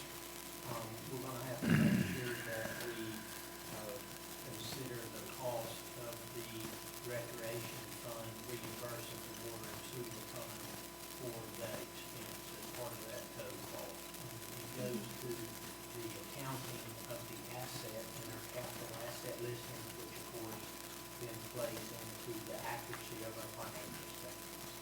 But I just want to make sure that we We've got people raising their hands, I can't hear. we want to make sure that we account for the reimbursement of the water and sewer fund from the D-Park fund if this is to be a recreation asset, because the water and sewer fund purchased that property.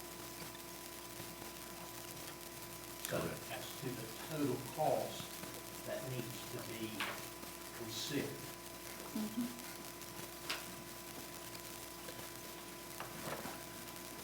Anything else? If not, we're going to go to number 18 on the agenda. Mr. Sullivan and Ms. Pat.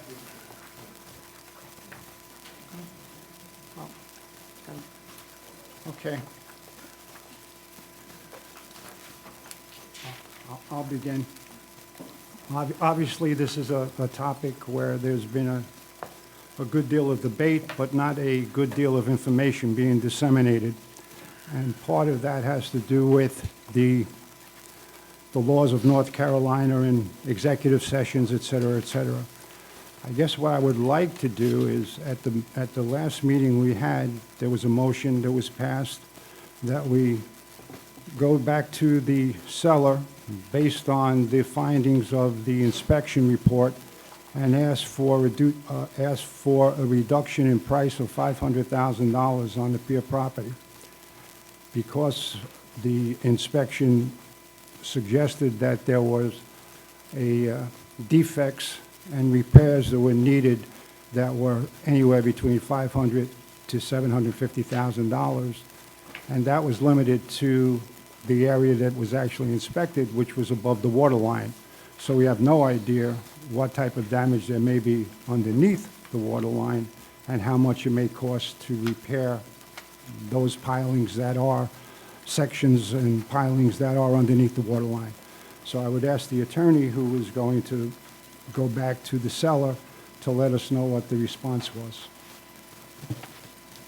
So I spoke with, can everyone hear me okay? Can everybody hear?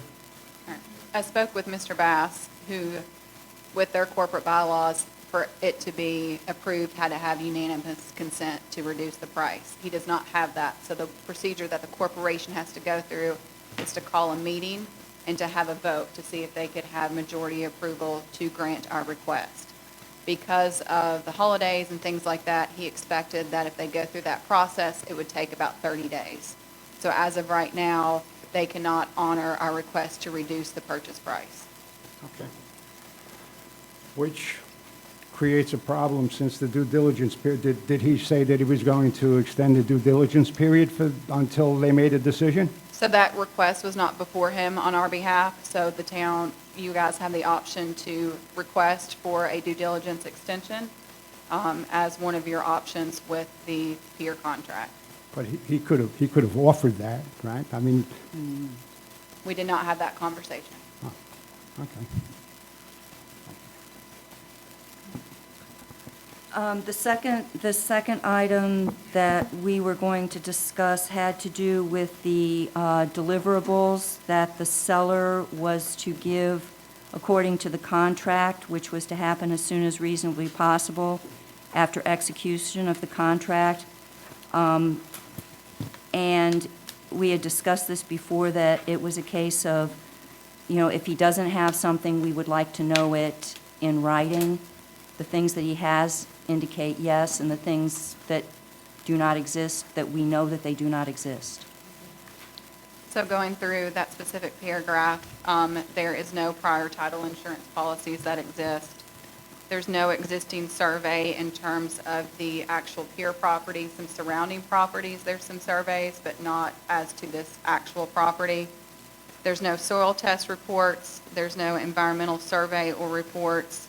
There's no site plans, no civil drawings, no building plans, and no warranties or service contracts available.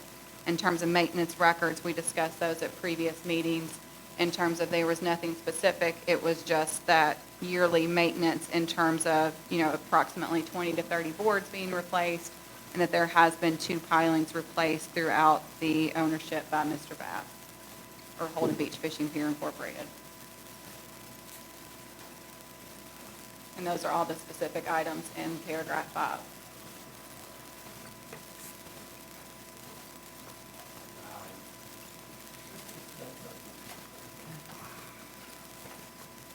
Well, given where we are, one thing is, could we, I would like to move that we request Mr. Bass to extend due diligence by the appropriate period so that they can have a meeting and a vote on our request to reduce the price. I think we need to put a specific time frame on that due diligence. You said that he was saying 30 days. Was that a plus or minus something? He said approximately 30 days, considering the holiday season coming up. So we have our tentative closing date at the end of February, so we could, it's up to you, but I would put a specific time frame on there and probably go a little north of 30, not counting, today is day 1 of that 30 days. But we want to try to have it before Christmas. I would say Right. so.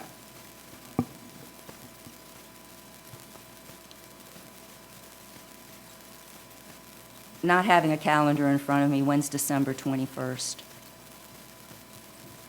December 21st is the next meeting, which is going to be a Tuesday.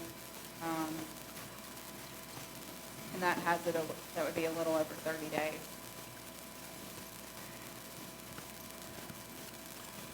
Then we could request a response by 4 o'clock on the 21st, similar to what we've done this time. Meaning you would want due diligence to be Correct. at True. 4. So, yes, so that well, due diligence to end, we want to, I would suggest maybe the day after the meeting so you can discuss it. yes, thank you. So 12/22. 12/22, due diligence to end at 4 o'clock in the afternoon on 12/22.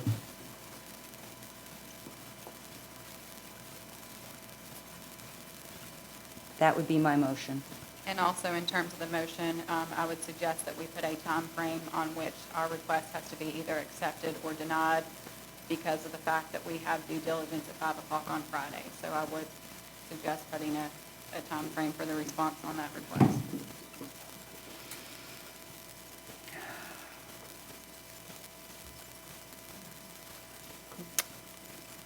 Two o'clock Friday afternoon?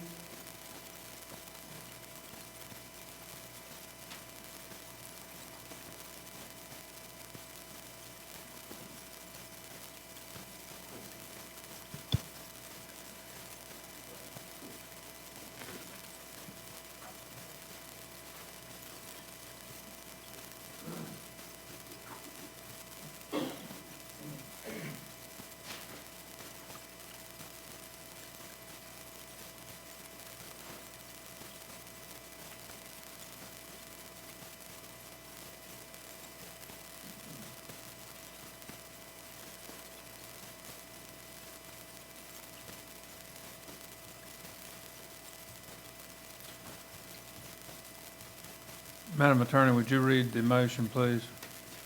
There's not been a specific motion made, you're just trying to get some specifics. So if we have a specific motion made with those details.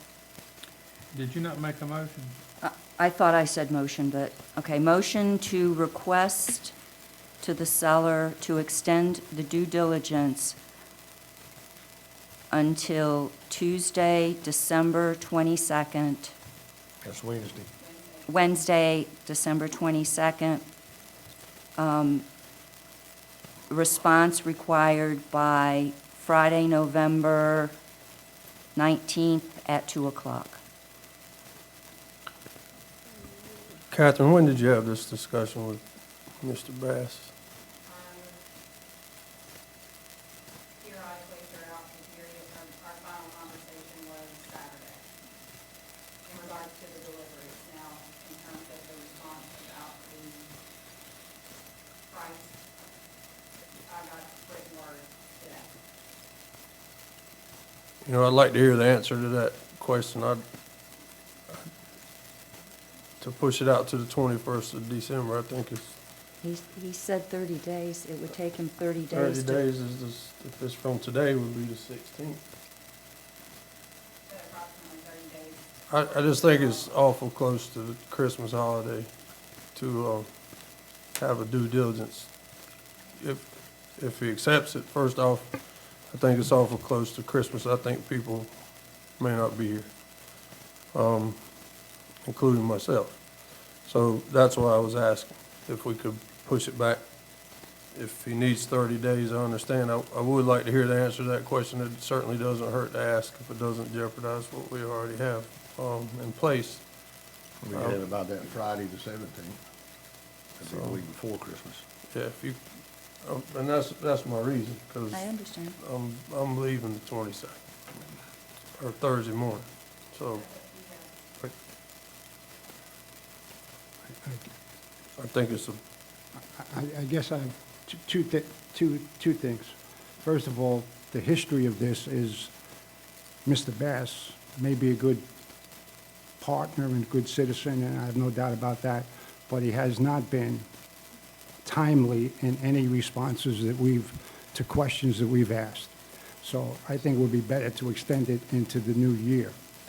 Number two, I think that the motion that we make tonight should be that we get that absent a response by Thursday, close the day business Thursday, we pull our offer and end the contract, because due diligence ends on the 19th, and we have to have a definitive answer on whether or not he's going to extend that due diligence. And we have to not be in a position where it can be delayed and then we've lost our opportunity to have a response and to do what we have to do.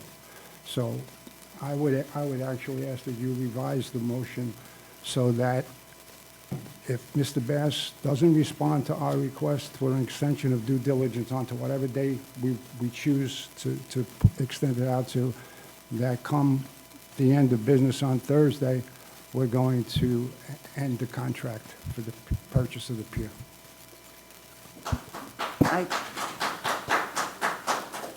I can support that. We are asking him to basically get with his board to have a vote on a significant price reduction, so I can support that. If he chooses not to do it, then I think we should walk.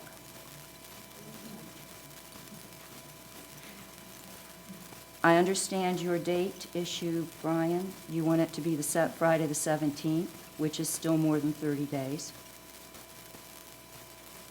So that would mean that the motion would be that we are requesting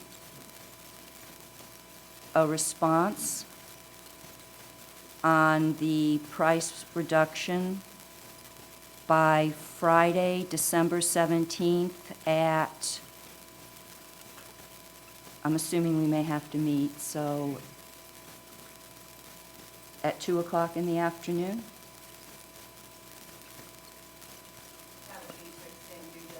To extend due diligence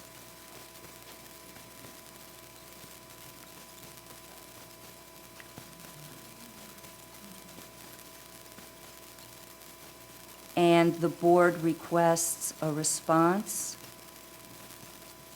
for the extension by, it's either Thursday or Friday this week. It can be Friday at 2 o'clock, or we will withdraw the offer, or we will withdraw our offer.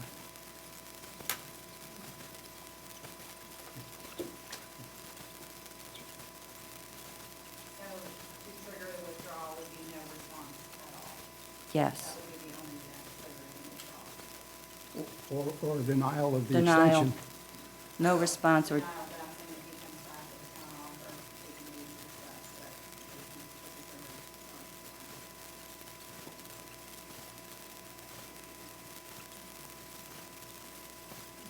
So if he denies the extension, you want that to be terminated. Is that what I'm understanding? yes.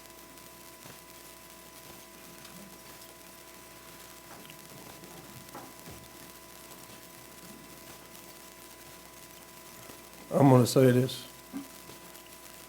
My opinion is definitely not the opinion of you two, and I know how I'm gonna vote. I think Gil's been more than cooperative in this whole deal.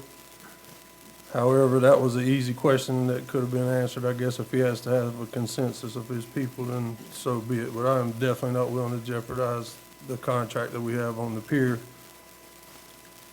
for a question that asked for a reduction of $500,000. And I can go into why and how and all these questions that people want to know, if that's what you want me to do right now. And I guess I'm gonna have to justify my position, but I can do that a little bit later. But I would ask that you take that termination off of your motion. I think Gil will extend it, if I had to guess. I don't think it's gonna be an issue, but I'm definitely not willing to put the verbiage I don't agree with putting the verbiage in to just, that would be the end of it. The only way you can, there's a Dollar General sign up down on that thing somewhere right now, everybody laughs about, right? But you think it's probably allowed. I could imagine that it could be allowed. It's a beach mart, really, it's just named Dollar General. It's a commercial area. You guys want to control what's there. The only way you can control what goes there is to keep that property. We're gonna need the parking. We're gonna need the public access. I guess, you don't realize, I guess most of you, that there's 4,500 feet gap in accesses in that particular area of the beach. From 387 or 389, somewhere in that vicinity, to almost 563. 4,500 feet, you know how long that is, right? So you're gonna tell me and my friends at Holden Beach Harbor there, that live at Holden Beach Harbor, that they're no longer gonna have access to that beach? I'm not gonna be a part of it. My vision for this town is not going where your vision of this town is going. I'm not willing to jeopardize because of a question to ask for a $500,000 reduction to jeopardize the contract that we have on that pier because somebody else could snap it up. And a lot of people think it's a bad purchase. I understand that. I can justify it. I can tell you how we're trying to pay for it. I can tell you that we're not going to raise taxes. That's not our plan. If you want a question and answer session, fire away. You got general comments, I'll be glad to talk to anybody. Or anybody that wants to come see me or call me or anything. I can lay it out. It's definitely not a bad purchase. At minimum, we would have had to have access in that area of the beach for those people. I think we would have all been in complete agreement with it if we bought a lot. If we just said, Gil, hey, we want one lot, it would have probably cost us $600,000. He probably would have sold us one lot. And we could have done a public access, but we wouldn't have any parking for it. We would just have access. You couldn't have took the 20 feet that he let us use for all these years and just took it from him, because when you got to the courthouse steps, the judge would tell you that you just ruined his lot and you're gonna have to pay him $600,000 or $650,000 or whatever they're worth today. So 350 feet of oceanfront property, for those of you that haven't done your math, is about $465,000 each for an oceanfront lot. Now, does anybody think that's a bad deal? There's a pier in a building, an old dilapidated building. There's a rundown pier on that property. I understand that, but that's not the main reason to buy that property. It's to protect.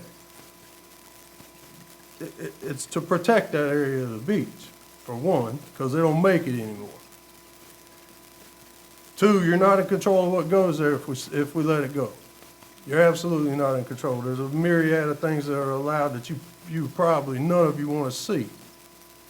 And you laugh at the Dollar General, but yeah, unless I'm wrong, Tim, if it's a store, it's totally allowed. For the gravel parking lot, you could totally have a Dollar General if that franchise so wanted to put one oceanfront at Holden Beach, which I doubt. But somebody could put a store there. Tons of things that people are like, oh my God, what are they building now? I mean, you all wonder what they're going to put beside it. All those tracks, Alan just said, were under contract already, beside the pier. So now there's nowhere else to go in that area of the beach. Nowhere. You're not going to get anything else because it's gone. It's under contract. If they close, just like we're under contract, if we close, that pier's gone. Gone. At minimum, and I would never, ever dream of doing this. You could wide that pier up in that building and stuff it in a box in the town to still probably make $1 million just selling the property. But we're not in the land acquisition or selling business. But it's not a bad purchase. I can certainly justify it. So the parking committee tosses around. We got 82 parking spaces. That's all we're going to get. I understand that. But the income off of the 82 parking spaces from the cooperation of Auto Connect and all of that, the revenue off of those 82 parking spaces alone is about $113,000. The debt service on that pier is around $260,000 if you carry it full bore. Now, I don't think I should have to have the footing to carry it full bore, because I think the town would have bought an access for Holden Beach acres anyway, so you have to cut that portion out, which would reduce the pier property debt service then if you take the access out down to around $230,000 or $40,000. And I just told you how to pay $133,000. Now, if you give us a year with some open-minded people in Parks and Recs and maybe hopefully a grant here or there. Also, I want to mention that on the access, we do have a grant, David, correct me if I'm wrong, of almost $200,000 to build an access there. In other words, CAM has given us $200,000 toward the purchase of the pier property for the purpose of the access for the public. So you can take that off too, along with the due diligence money we've already paid. So when you go that far along, you're down to, okay, now what are we gonna do with the pier? Everybody wants to know that. We already know we're gonna have to put $200,000 a year in it, probably for 5 years to get it all fixed up and patched back up for the public to use. It may not be able to be open year one. I mean, that's obvious. We have to budget the money and we have to fix it as we can. But I would say, at least year one, when we buy the thing, we could find a couple $100,000 somewhere in the budget to fix, say, the building up, put siding, maybe windows, maybe a little bit of architecture on it, paint it, fix it up so it's not an eyesore. And probably, I've walked the pier a bunch of times, and I would say that at least to the Oceanfront, we could repair that pier for very minimal money, where you could walk out there and eat an ice cream cone or something, or whatever the public wanted to do. We already know it's not safe all the way out. We have to totally make it safe all the way out if we're gonna put fishermen out there or something like that. So we have to fix it, I understand that. And so year two, we have 2 viable spaces to rent, of which at least 6 people have approached me. What's town gonna do with the pier? Well, first off, we gotta close on it. Second, I don't know what we're gonna do with it if we do buy it. I would like to see it totally public use. I would like to see it not rented to a private anything. But if that's what makes sense to do, then I've been approached with people that said they would pay, for the grill, which I want everybody to understand that unless it's taken completely down, that the whole facility can be rebuilt. People say it's a tear down. It's not a tear down. It can be fixed. It just can't be added on to. It can't be altered or anything like that, but probably the portion of it could if it's within the setbacks in the front. We could add on, but we're taking up our parking. But irregardless of that, the whole pier can be fixed. When you get 75 years old and you go to the doctor, you can be fixed. It all can be fixed just like it was built, and board by board, piece by piece. Gerald's sitting right here. We both can do it. We're contractors. We know what we're doing, and I can tell you, Jerry's out there. We can fix. There's capable people on the island to do the work to fix that pier, to fix the pier building. So once we got the pier building fixed, we could rent both sides out, one to one person, maybe Boomers or something. I'm just throwing something out there. Maybe Beaches and Cream would be on the other side, and we would get X amount of dollars. And now they haven't approached me with renting, so don't take that out of context. But so we would have income off of that, probably to the tune of another, let's say, what would you rent an oceanfront property for business? You would probably pay $2,500. I don't know, $3,000 a month, $2,500, pick something. So between the two, that would be another $50,000. So now you're close to $200,000. So the B part debt service on the pier is $70,000, $70,000, which includes the access that I'm trying to tell you we would have bought anyway. Because no matter what, I would have protected those people on the canal streets. For the 4,500 feet that they don't have access, I would have ensured that the town got one for them. Whether it's right or who should have paid for it or what, we would have definitely had it. I think the board, every one of us sitting up here would have pushed that through. What the B part fund is for, the reason we collect that is for beach preservation, access and recreation and tourism. That's what the B part money's for. And that's exactly what that facility would be. I have a business plan, for the most part. Can I pay for all of it? Absolutely. I'll tell you how I can. I have to get rid of the road parking, and I have to get a few little spotty parking lots off-site, and I could pay the whole thing. Absolutely. Could pay, taking enough money with the advice of our parking vendor, but the sites have to be the parking spaces have to be off-site. Now, there is a way to go get some legislature that we could actually use road parking money. Other cities and towns have done it, and I don't see why we would get denied if we did that, so we possibly could use all the parking revenue to pay for that. Not only would it pay for that, it would pay for the upkeep on the pier for the next 4 or 5 years until we get our footing, because the town hall's gonna get paid off, there's things that are gonna get paid off. Sure, something else can come up, but we didn't go into this without a plan, because we know who doesn't want to pay for it, and that's the citizens over here. We know you don't want a tax increase. We're not planning on a tax increase. God forbid we had to do it, and it's not how it's going. It was none of our thinking. And we're not trying to put 1,000 parking spaces, and I have the HBPOA things up here, but they didn't send one to my house.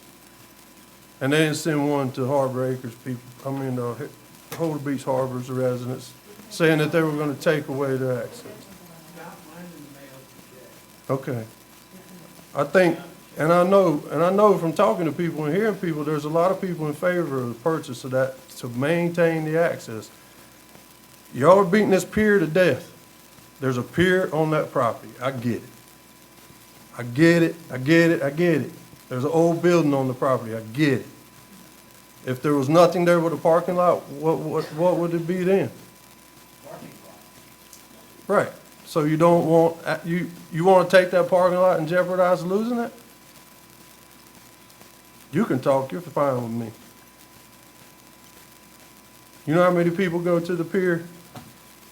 There was a question, it was actually a little dig, I think, in that email that I got today.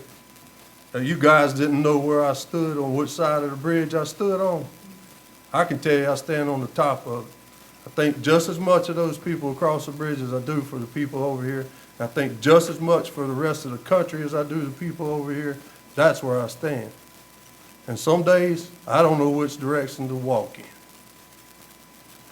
But I am not for that motion. I will not vote for that motion, and I'll just go ahead and tell you. If you revise it, then fine. If not, then that's my position. Don't we have a motion and a second on the floor? Well, look, I think I have a right to respond to the last 10 minutes that we had to listen to. I've heard that same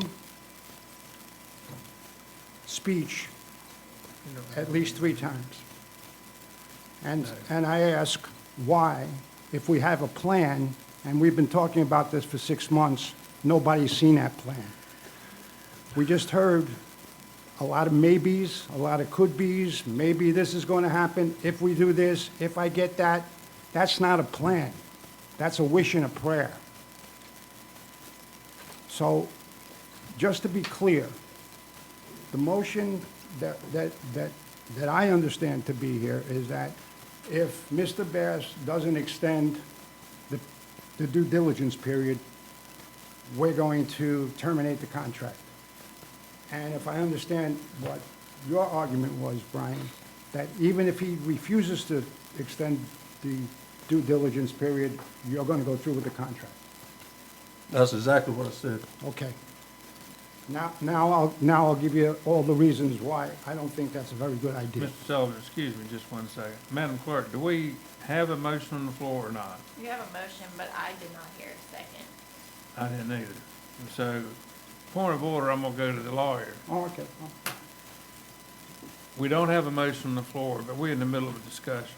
Are we not required to have a motion and a second before we can just, so technically we're out of order? So Then we've been out of order for 15 minutes. I'll second the motion. What is the motion? I have, that we're requesting a response on the price reduction by Friday, December 17th at 2 p.m. and to extend the due diligence, and the board requests the response for the extension by Friday at 2 p.m. or we will withdraw the offer.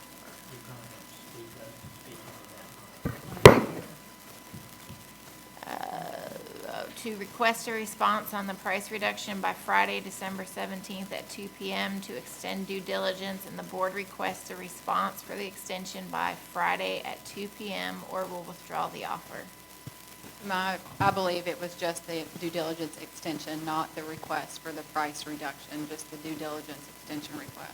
Yeah, that's what she said, so we want. The due diligence extension is to allow for a vote, a proper vote by the board, his board, on the price reduction. So yes, it's a due diligence extension with the expectation that there is an answer on the price reduction.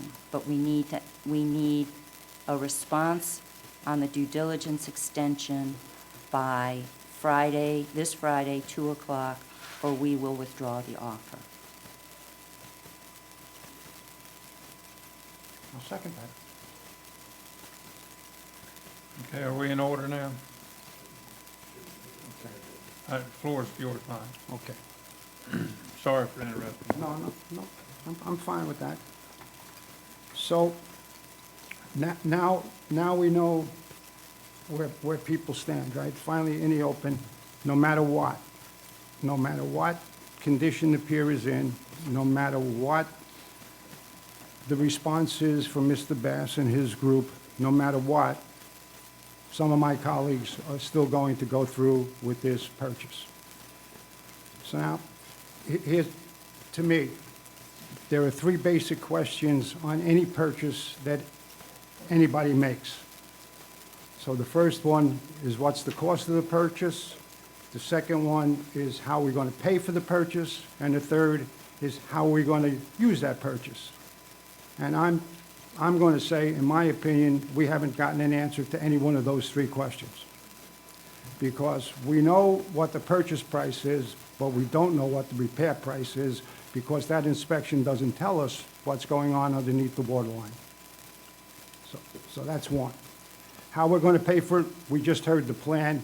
If you consider that a plan, then we have a plan. I don't consider that a plan. And how we're going to use it, again, we just heard any number of possibilities. It could be, the pier could be closed down, the pier could be open, it could be shut down for a year, it could be shut down for 2 years. There could be an ice cream parlor, but then we could tear down the building, and then we could fix the building, and there might be we don't have a plan. We don't know how we're going to use it, and because of that, I can't be in favor of it. I've said from the beginning, I'm with the vast majority of people who have spoken on this issue, that I'm all in favor of that property if you can give me a plan.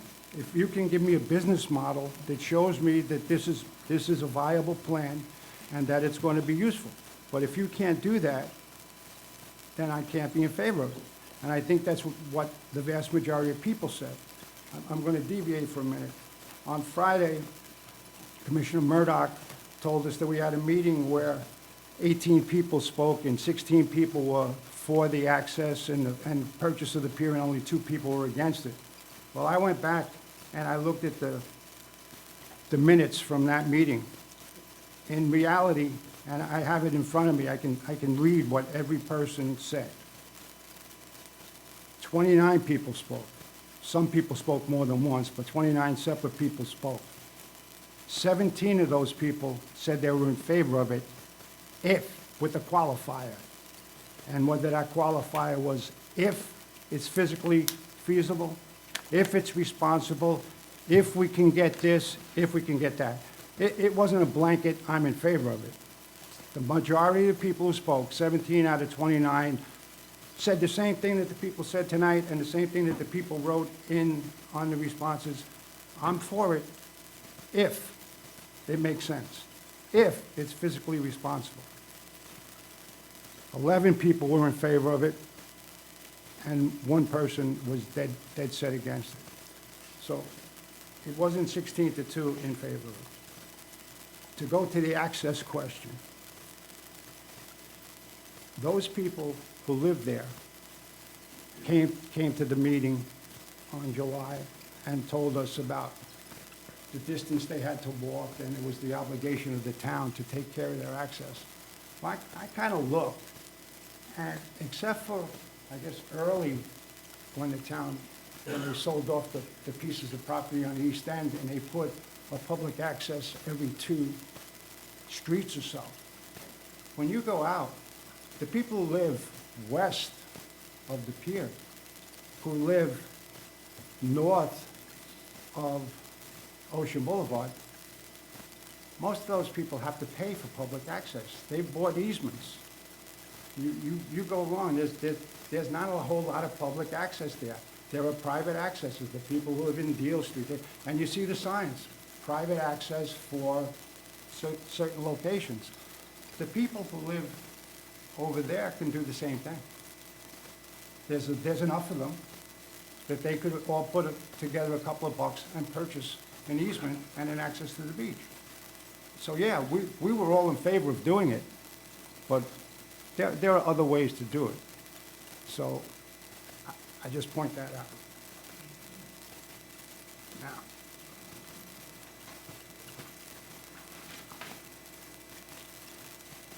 as we know, based on the surveys, the polls, and the responses to the request for input, the vast majority of the people, their response is, we would like to have that property, but only if it makes sense, only if it doesn't raise my taxes.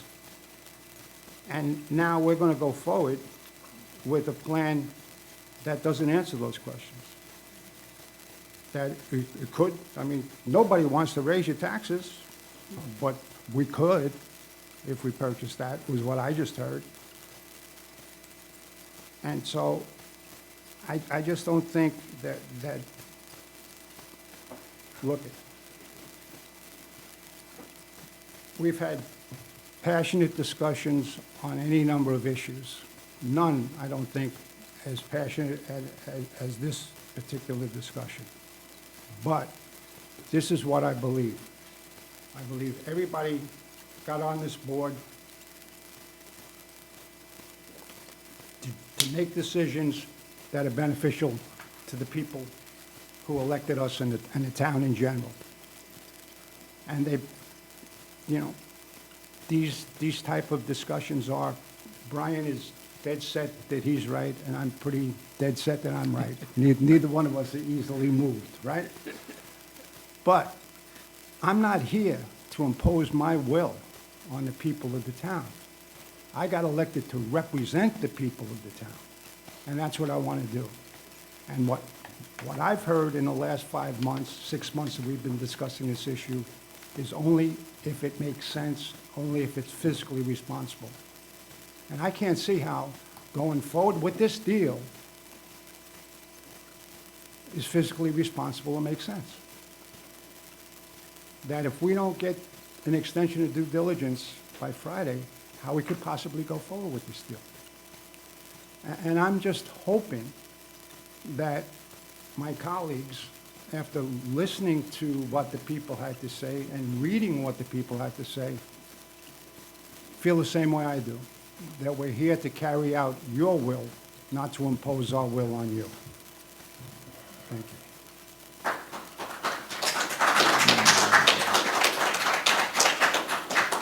Anyone else want to speak? Well, I've got to speak. Again, I don't think that the difference in the pricing is to where we're going to have to just drop the contract. I'm not going to vote for that at all. As far as the people that have come and been kind enough to be here. There's conversations going on, and I cannot hear, I'm sorry. Okay, well, I apologize for the people around you talking. But again, I think that we need to be able to supply some reasonable parking and public access to beach, but it's going to be at a price. We can't let the people come over here and use our beautiful beach and not get some kind of revenue out of it for the police protection and our city to do the cleanups. We have an opportunity to buy some other parking areas which are both at below an appraised value as well as the pier property. The recent surveys, that's a tool that's used and it's hard sometimes with limited participation to really gauge the results. You know, the first the first survey that went out, got 345 responses. That's less than 6% of the 2,200 property owners here. I mean, I understand, I've talked to a lot of people, and I'm sorry that they don't live here and can't be here, but it's hard for them to voice their opinions when they don't be here, when they can't be here. The second one was only 234 responses. That's less than 5%. In my professional career, I spent a lot of time with the Automotive Service Excellence Group out of Washington, D.C., and we wrote proficiency tests for automobile mechanics, and I was tasked with making the same requirements for the school bus industry.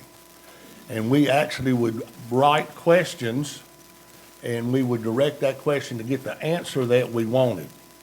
So I was pretty upset with the way the questions on these surveys were written, because there was only one answer that was available. And none of them had any really bright sides to, well, what if we can get it rented? And what if we can get the parking information? None of that came out. It was all doom and gloom. So in other words, the way you ask a question is sometimes the way you're going to get an answer. So I wasn't happy with that at all. We've got to have an access point. We've got to have reasonable parking so we can maintain the beach and keep this beach accessible to the general public. Like you said, on top of the bridge, the people of Brunswick County that pay taxes in this county too, as well as the citizens of North Carolina, deserve to be able to come to Holden Beach. Again, there is a reasonable, I don't know what part of this that isn't a reasonable plan. That building, I've been approached by people also that want to rent it, and they're willing to fix it up themselves. So, you know, you can't tell me that there's not a plan in place to get this paid for. And we can't maybe pay for it all the first couple of years, but that's what the B Park money's for, tourism. That's why we got people here, so they can come and visit our beach and have a place to go. What if we don't have that place? Then where are they gonna go? Think about that option. So again, I'm to the point where I'm not gonna vote for terminating the contract because of I understand Mr. Bass has to, more than himself, he's got some stockholders involved, and those stockholders need to make a decision on whether they can reduce the price, which I would really hope they can. But I'm not gonna draw a line in the sand and say no. If you don't play in our sandbox, we're not gonna play. But you see, without putting that option in there, Mr. Bass is a good businessman. And when he hears what we just discussed here, and you vote that you're going to purchase it no matter what, why would he take a nickel off? Never mind the $500,000. Why would he take a nickel off?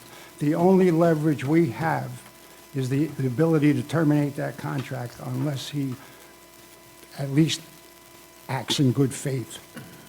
And I mean, what else can I say? I don't think you know Gil Bass. That's what I think. You know what? You never know.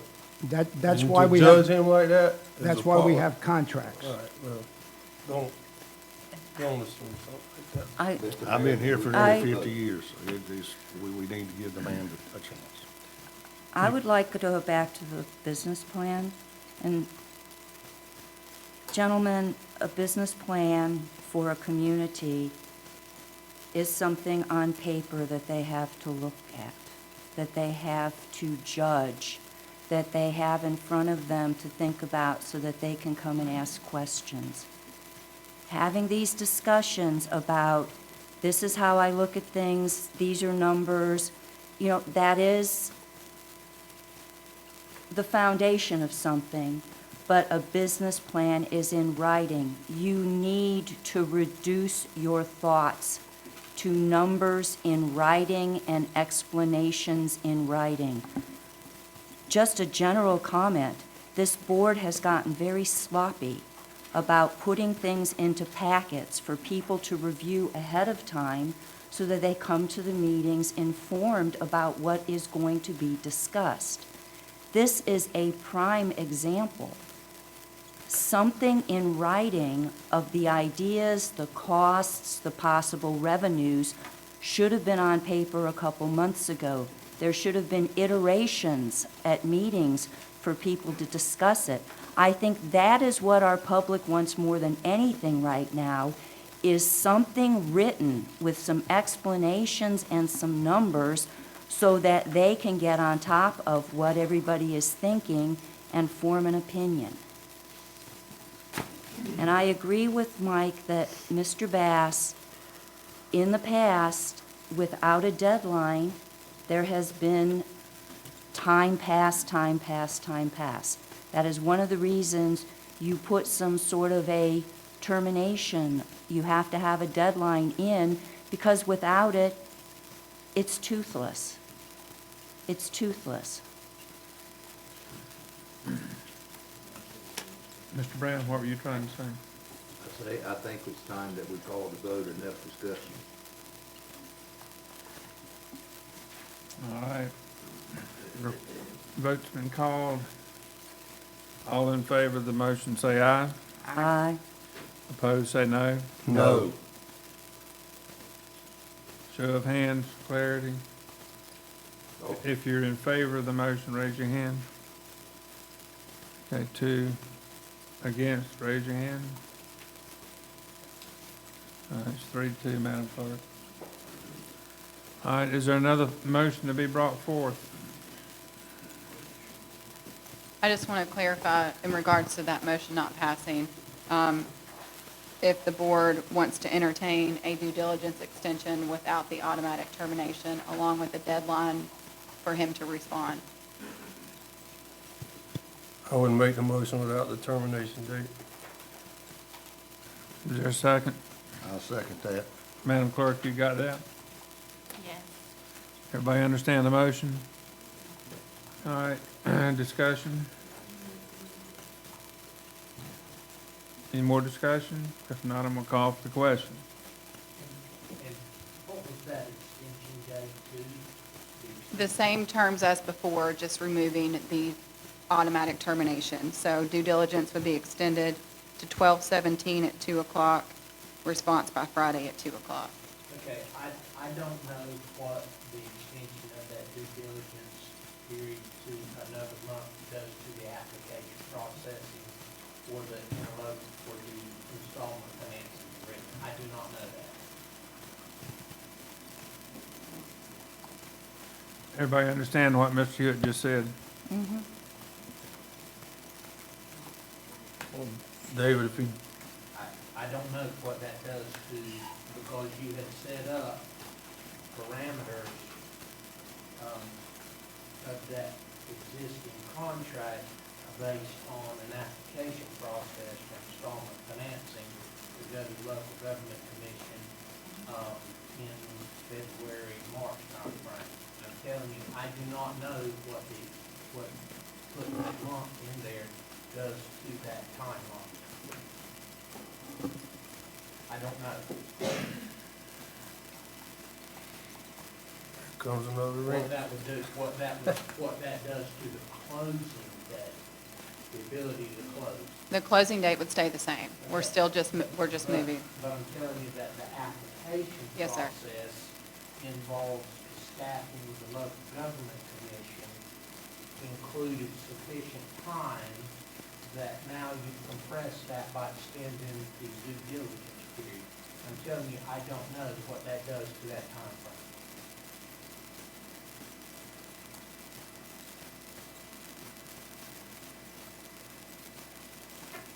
I think the consensus is we want the reduction question answered.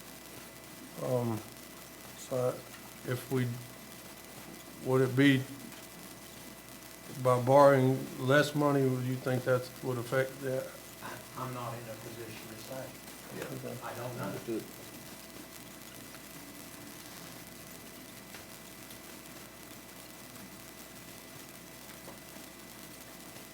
Then we'll see, I guess. I said, we'll see.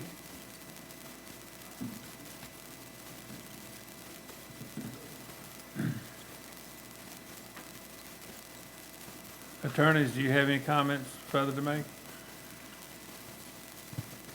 No comments.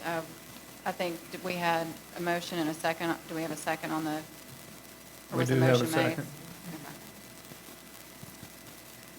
Okay. I'm gonna call for the vote unless you give me a reason not to. All in favor of the motion, say aye. Aye. Those opposed, say no. It's unanimous, Madam Clerk. I'm gonna ask you to read that one more time so that I and the audience clearly understand what we just did.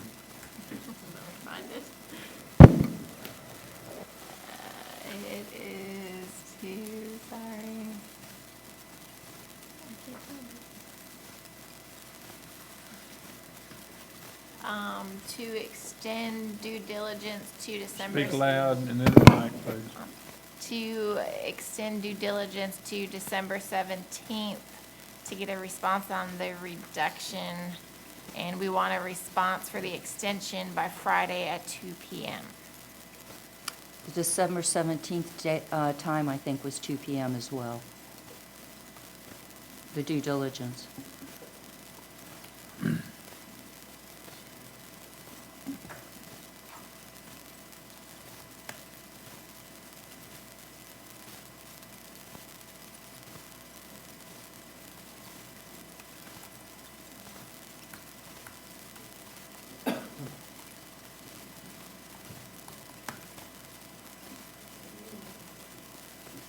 Okay, is everyone in agreement as to what the motion says and the way you voted? Okay. All right, we're ready to move forward again. Let's see, we were on number 18. We're now on number 19. Public comments on general items. Anything that anybody wants to say about anything? Yes, sir. Or did I miss? Okay. Go ahead, Jolly Roger. Excuse me, his name's Mr. Rogers. His house is Jolly Roger. Thank you. I appreciate that. I own the Jolly Roger properties on the island. I live on Greensboro Street, and I plan on hanging up my hat here. Listening to the events of the evening, I was remembering my dad saying that if you want to live in this world, you got to learn how to make decisions, you got to learn how to make conflict management, and you got to learn how to clarify values. At some point, we got to talk about money and greed and conflict of interest and facts and opinions. It would help us. Item number one for me is the turtles were here before we were. We need a uniformity in policy concerning lighting. I have 2 oceanfront properties, and that is heavy on my heart. And I hope that we'll be diligent about nature. We talked a lot about vehicles and parking tonight. We did not talk enough about traffic congestion, toilets, handicap accessibility for that congested area, or the dealing with litter and trash. It's in the background, but we got to have some specificity on those. The third has to do with zoning. It hasn't been discussed tonight. Maybe it has before I came around. But I drove down Ocean Boulevard recently and saw a sign. I think it said Dollar General will be here in 2 months or next year or whatever. That may be a joke. But if it is, it's not in keeping with the history of Holden Beach. And it calls for an open discussion on zoning, grandfathering provisions, and public hearings.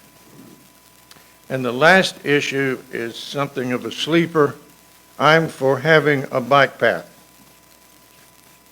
But we really need to look at it sooner than later because it's a safety issue. Thank you. Thank you, sir. Thank you. Somebody else? Yes, ma'am. And tonight, You're welcome to speak about anything you want to talk about. Thank you very much. Beverly Compton, 1317 Ocean Boulevard West.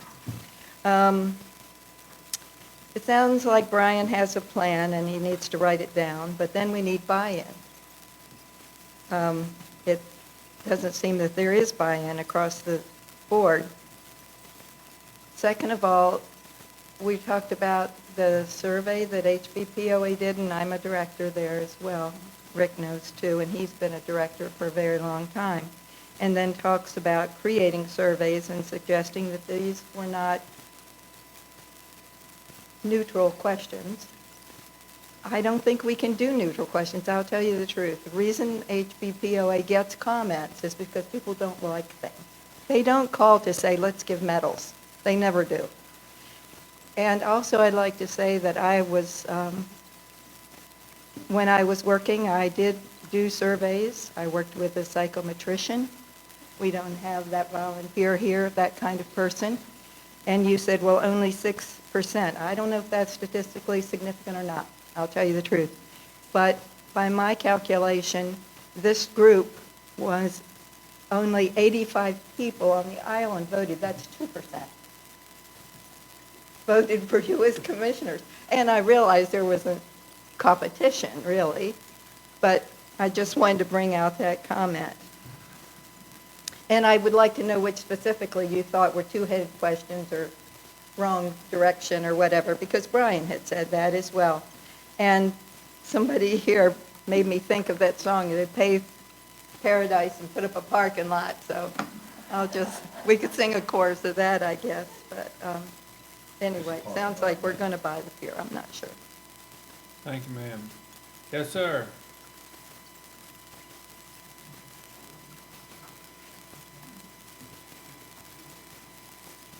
I'm still Rick Parfus at 140 Tarpon. I have a request that we put the Army Corps' parking requirements, guidelines, what have you, up on the web so we can all see what they are. So as we proceed with whatever we would like to do in parking, everyone can see what those requirements are. Relative to the pier purchase, I didn't have a lot of time to look at it, but I looked at the public comments, which weren't from a survey. I tried to weed out the folks with multiple emails, like myself. So I only saw it an hour before the meeting. It looked like there were 34 people that responded. It looked like over 80% were either against buying the pier entirely or not buying it until there was a plan. Okay? That number seems to be in some agreement with the 82% that the Holden Beach survey had. So, okay, you don't like the 250 or the 352. I'd like to see the data you have on support of the pier. Secondly, I've listened to Mr. Murdoch ramble on many times about this pier. You talk about, we're going to do this, pay for that, this is what I want. Well, you've had more than adequate time to put it in writing so we could evaluate it. So, 350, 34, these aren't enough for you. You did get elected for, where is it? I'll get it to you. And just because you have it doesn't mean it's substantiated. Well, you're right. At this point, the people have said, if you don't have a plan, don't buy the pier. You guys need to listen. That's all. Somebody else? Yes, sir. Same three people. Good evening. Jim Bauer, 329 Ocean Boulevard West. We talk about the pier and we talk about the parking. Let's talk about the parking. Parking is as simple as it can be. Right here is a QCR code. You can download it from an app store. A QCR code, which is that little broken up jigsaw puzzle symbol that you see everywhere. We put stakes in private people's property that want to rent the parking spot. You pull up with your car, you get out, you hit the QCR code with the car, you take a picture of the car's license plate. Let's say it's $20, right? 10 goes to the owner of the home. Let's say 8 goes to the town, and $2 goes to who's ever doing the PayPal service, right? Or something like that. Parking's done. The pier, without a plan, this makes no sense. And to discuss about these opinions when we don't know who is actually being a representative of Mr. Bass, the owner of the pier here, is crazy. It's just not how business is done. You're playing poker with all your cards out. It's crazy. The last thing is access. I agree with you, sir. I totally agree with you. Everybody, I'm a poor kid. Okay, I grew up poor, and I had to take a bus to the beach. I understand where you're coming from. But there is things called eminent domain. There's a recent Supreme Court case called Kelo. If you want to get a flagging path to go from, let's say, Ocean Boulevard West through these commercial properties, all you have to do is buy it. Eminent domain it. Yes, you'll pay top dollar for it, but at least it won't be attached to a rotting, sagging white elephant of a pier that's never going to turn a positive dollar. Thank you.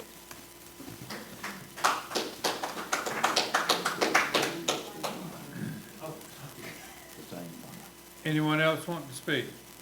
You can talk about anything you want. Yes, sir.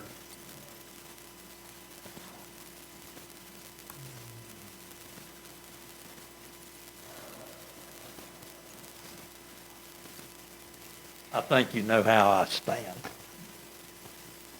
The only reason I come back up here tonight is to say this. I am not going to say anything other than Gil Bass is not a villain. And it sounds like we kind of vilified him at times tonight. And if you do not know him, you need to go meet him. He's not a bad person. He is not a villain. Okay? And so, don't walk away from here saying, oh, he's a horrible person. He's not. Okay? And whichever way you do this, thank you for your diversity. If everybody says yes, you never get anything done. Well, you may, but it's not going to be constructive. So thank you for your diversity, okay? And I do want us to buy the pier, but I want us to have a plan. Okay, for the record, I need your name. I'm sorry. Again. Tony Jordan, 107 Burlington. Thank you, sir. And with that, I'm going home. Good night, sir. Anyone else wish to speak about anything? I'm not a public speaker. I'm Dean Thomas. I'm also 109 Frigate. And, I appreciate your vision for the pier. I've always thought, the pier is a little downtrodden. It would be great if we could clean it up and make it a destination. But when I hear that $500,000 isn't a lot of money, it's a drop in the bucket, or we can find $200,000 to repair it the first year, another $200,000 the next year. I remember being here 2-3 years ago, and some citizen came up and said, I love it here at Christmas time. We have the snowflakes, but hey, they don't go all the way down to the end, to the west end. Can we get some snowflakes? I think David said they're $400 a piece. We don't have it in the budget. I just can't imagine where we're going to come up with $200,000 to repair the pier, and I picture there's going to have to be a staff of people cleaning that place up and working there ongoing. I love the vision, and I would love to clean it up, but put something down on paper and float it out to everybody so we feel like we're not going to get burned 2-3 years from now. That's what I would ask. Thank you. Thank you, sir. Anyone else? If not, we're going to move on. All right, last call. All right, we're going to go to number 20, Town Manager's Report, Mr. Hewitt. Yes, sir, I'll be brief.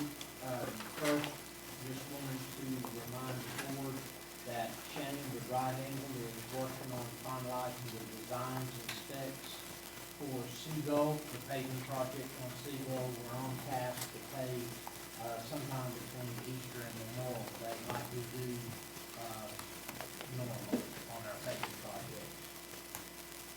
Our sediment sampling, which was a grant to ascertain the composition of our beach strand, just what type of sand is out there, has been completed. It's been accepted by the Division of Coastal Management. That was part of the grant funding that we received last year. It's been accepted by DCM, and they advised us to go ahead and apply for the reimbursement of those funds. Fran spoke to our beach project tonight. I do want to say that the Central Reach FEMA project is going to happen this winter, which is not too far away. The Eastern Reach project, which takes the sand from the Lockwood Fall Inlet, places of the east end. The objective is to make those two projects. When that happens, we should have somewhere in the area of a continuous 5.5-mile project running from Amazing Grace down to past the 800 block, which is completely nerve-free, sand fence vegetation, the whole kit and caboodle. The one statement that I want to make is that I don't know when that dredge is going to be in front of your house, but in the interest of the renters that may be here for the holidays, we have a contract for them to place up to 1.5 million yards of sand. I don't know where they're going to start, which direction they're going to go. We just have a placement contract and a time frame that it has to occur in. So we will be getting a production schedule. We will attempt to advertise that, but I can't tell you when that dredge is going to be out there and the bulldozer's going to be going beep, beep, beep, beep, when they're backing up at 3 o'clock in the morning. I'm going to go ahead and apologize ahead of time for that, but bear with us. We're going to be extending the beach 5 miles or so. It's a slug of sand. If you envision it as a brick laying on its side, it's 5 miles long, 8 feet high, and about 100 feet wide. It's a big old slug of sand.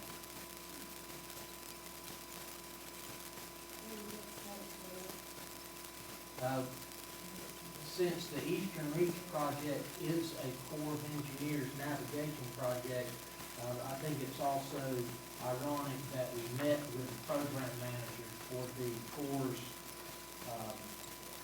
project, the federal project, potential federal project, the initial efforts for the 1 and 3, the first of 3 years effort to familiarize the staff with just what the process is. More to come on that later as we work with them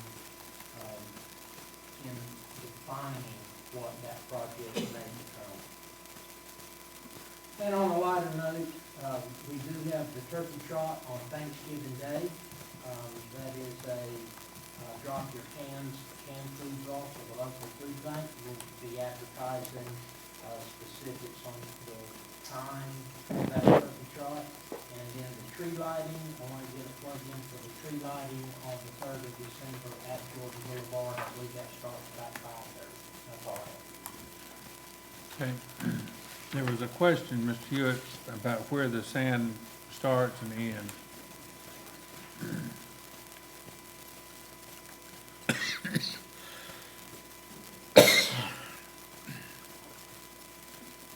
It ends at 871, or we have a permit for it to end at 871 Ocean Boulevard West, and it begins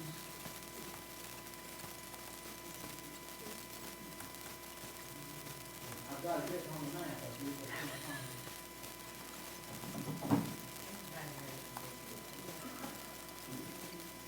262 Ocean Boulevard East. So it's a little bit further east than it was before, and a little bit further west. All right, thank you, Mr. Hewitt. First of all, tonight is an example of people with different opinions being able to do it in a ladylike and a gentlemanlike way, and I greatly appreciate it, as do, I'm sure, all of you, good friends and neighbors. So thanks for the good discussion. Mr. Hewitt, you referred to beep, beep, beep. It reminds me of the sign up in Camp Lejeune. Excuse our noise, it's the sound of freedom. Well, beep, beep, beep, excuse our noise, it's the sound of sand. And we're all glad to hear it.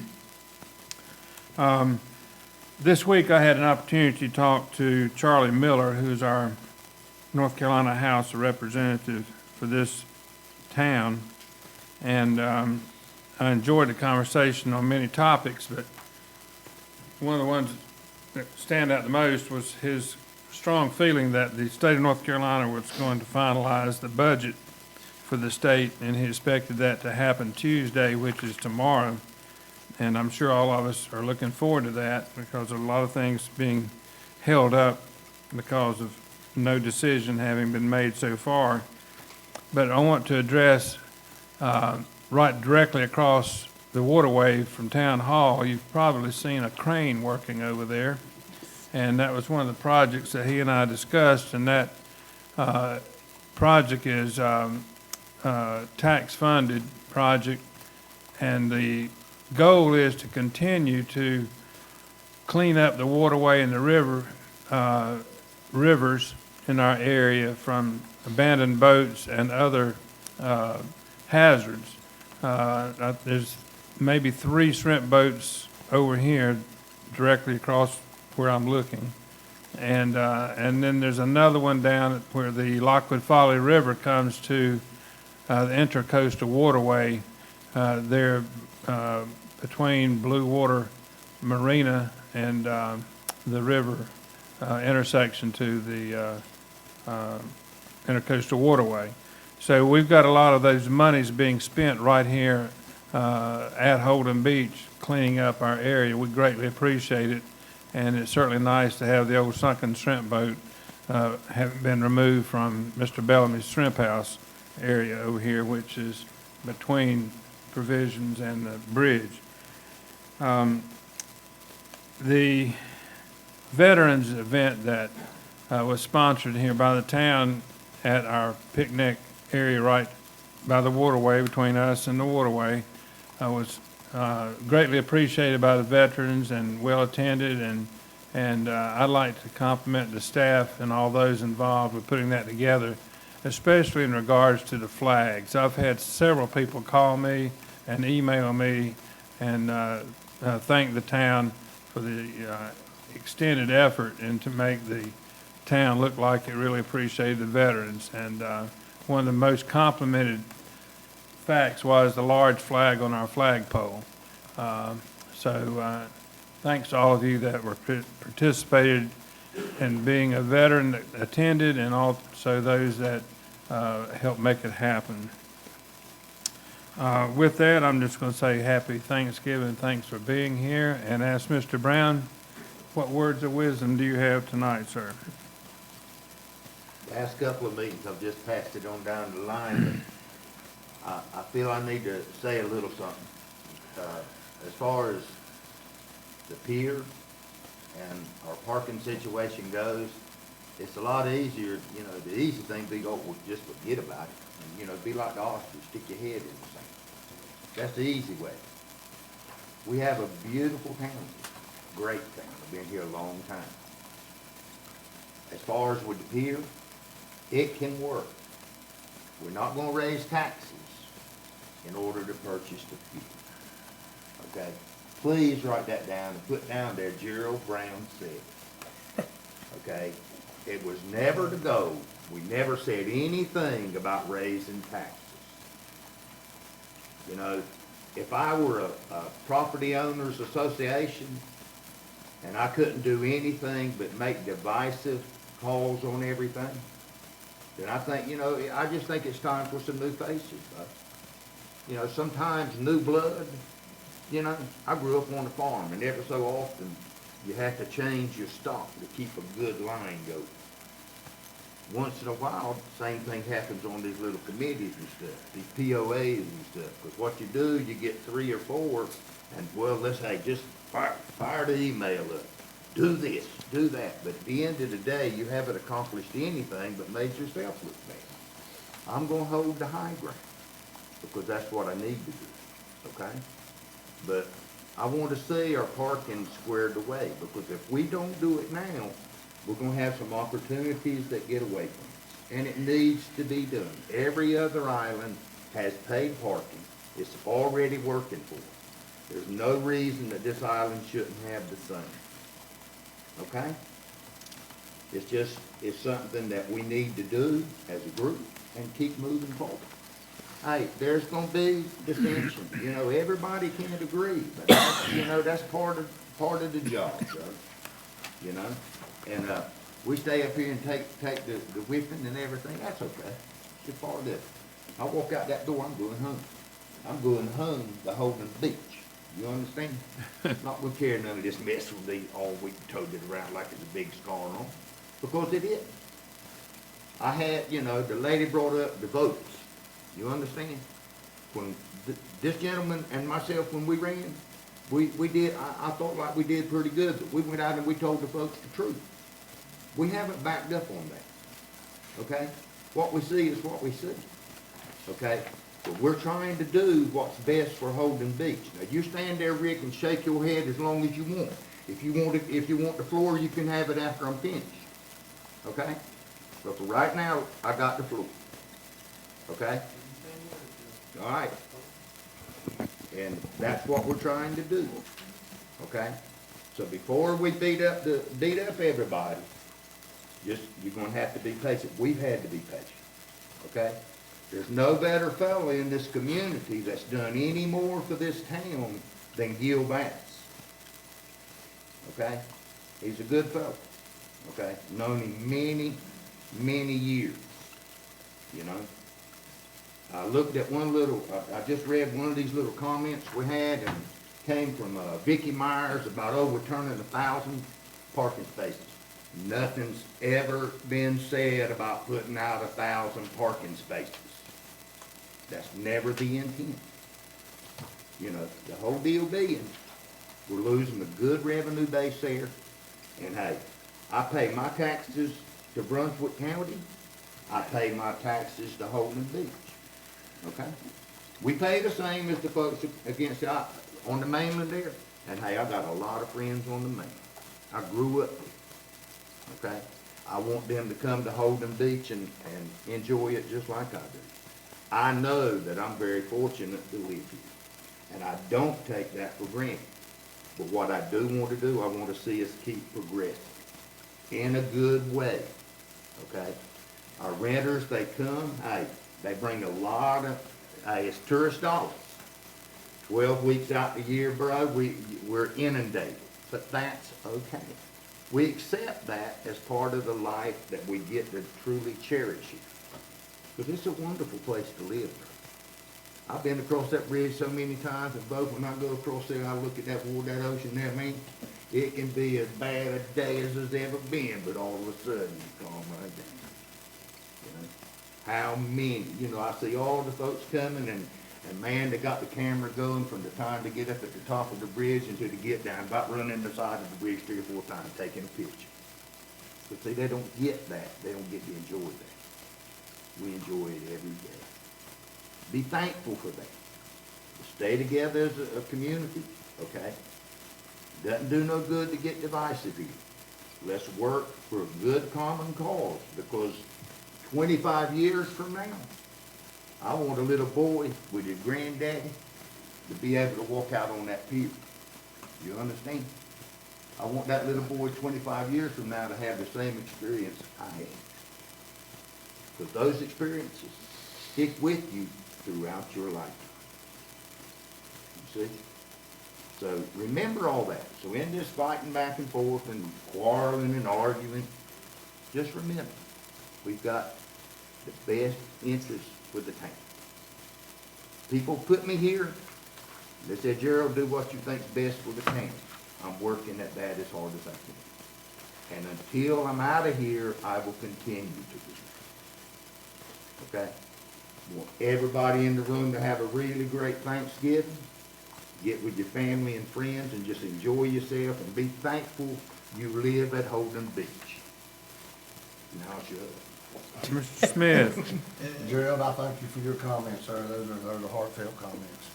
I want to also thank all the staff and especially the police department for the successful Festival by the Sea.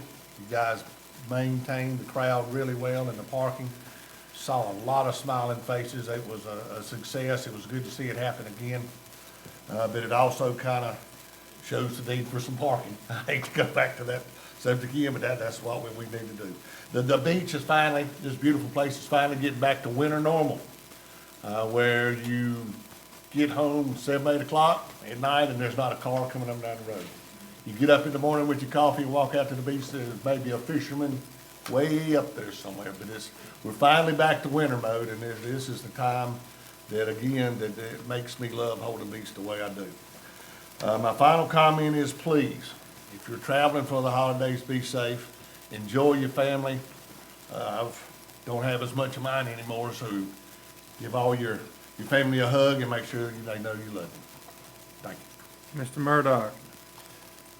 First, I'd like to thank everybody for coming out. I really like to see a room full of people, and I'd rather talk to people face to face than behind closed doors in any executive session, I promise you that. I think that kind of has led to where we're at now with the conversations we're having on the pier, because we're very limited in some cases to what we can say. I apologize for not writing this down, because I have it in front of me, what my feelings are of how we can substantiate the purchase of the pier, and I will get that done. I will put it on paper to the best of my ability, and you're gonna have to realize that it's just the opinion of me and a couple commissioners. I've actually had some help from a lot of them. So I will put that down. We just have gotten the parking report, and that should be made available to everybody if they don't have it. It totally lists everywhere you could possibly put a car and the options that are in front of us to choose from to implement or not implement. I would like some input, just like you're asking from me. How many parking spaces do you think as townspeople that would be appropriate on this island? And I have a lot of reservations, like putting them in one spot, like, just jamming them all together, because it creates a deluge of people on the beach out there in one spot.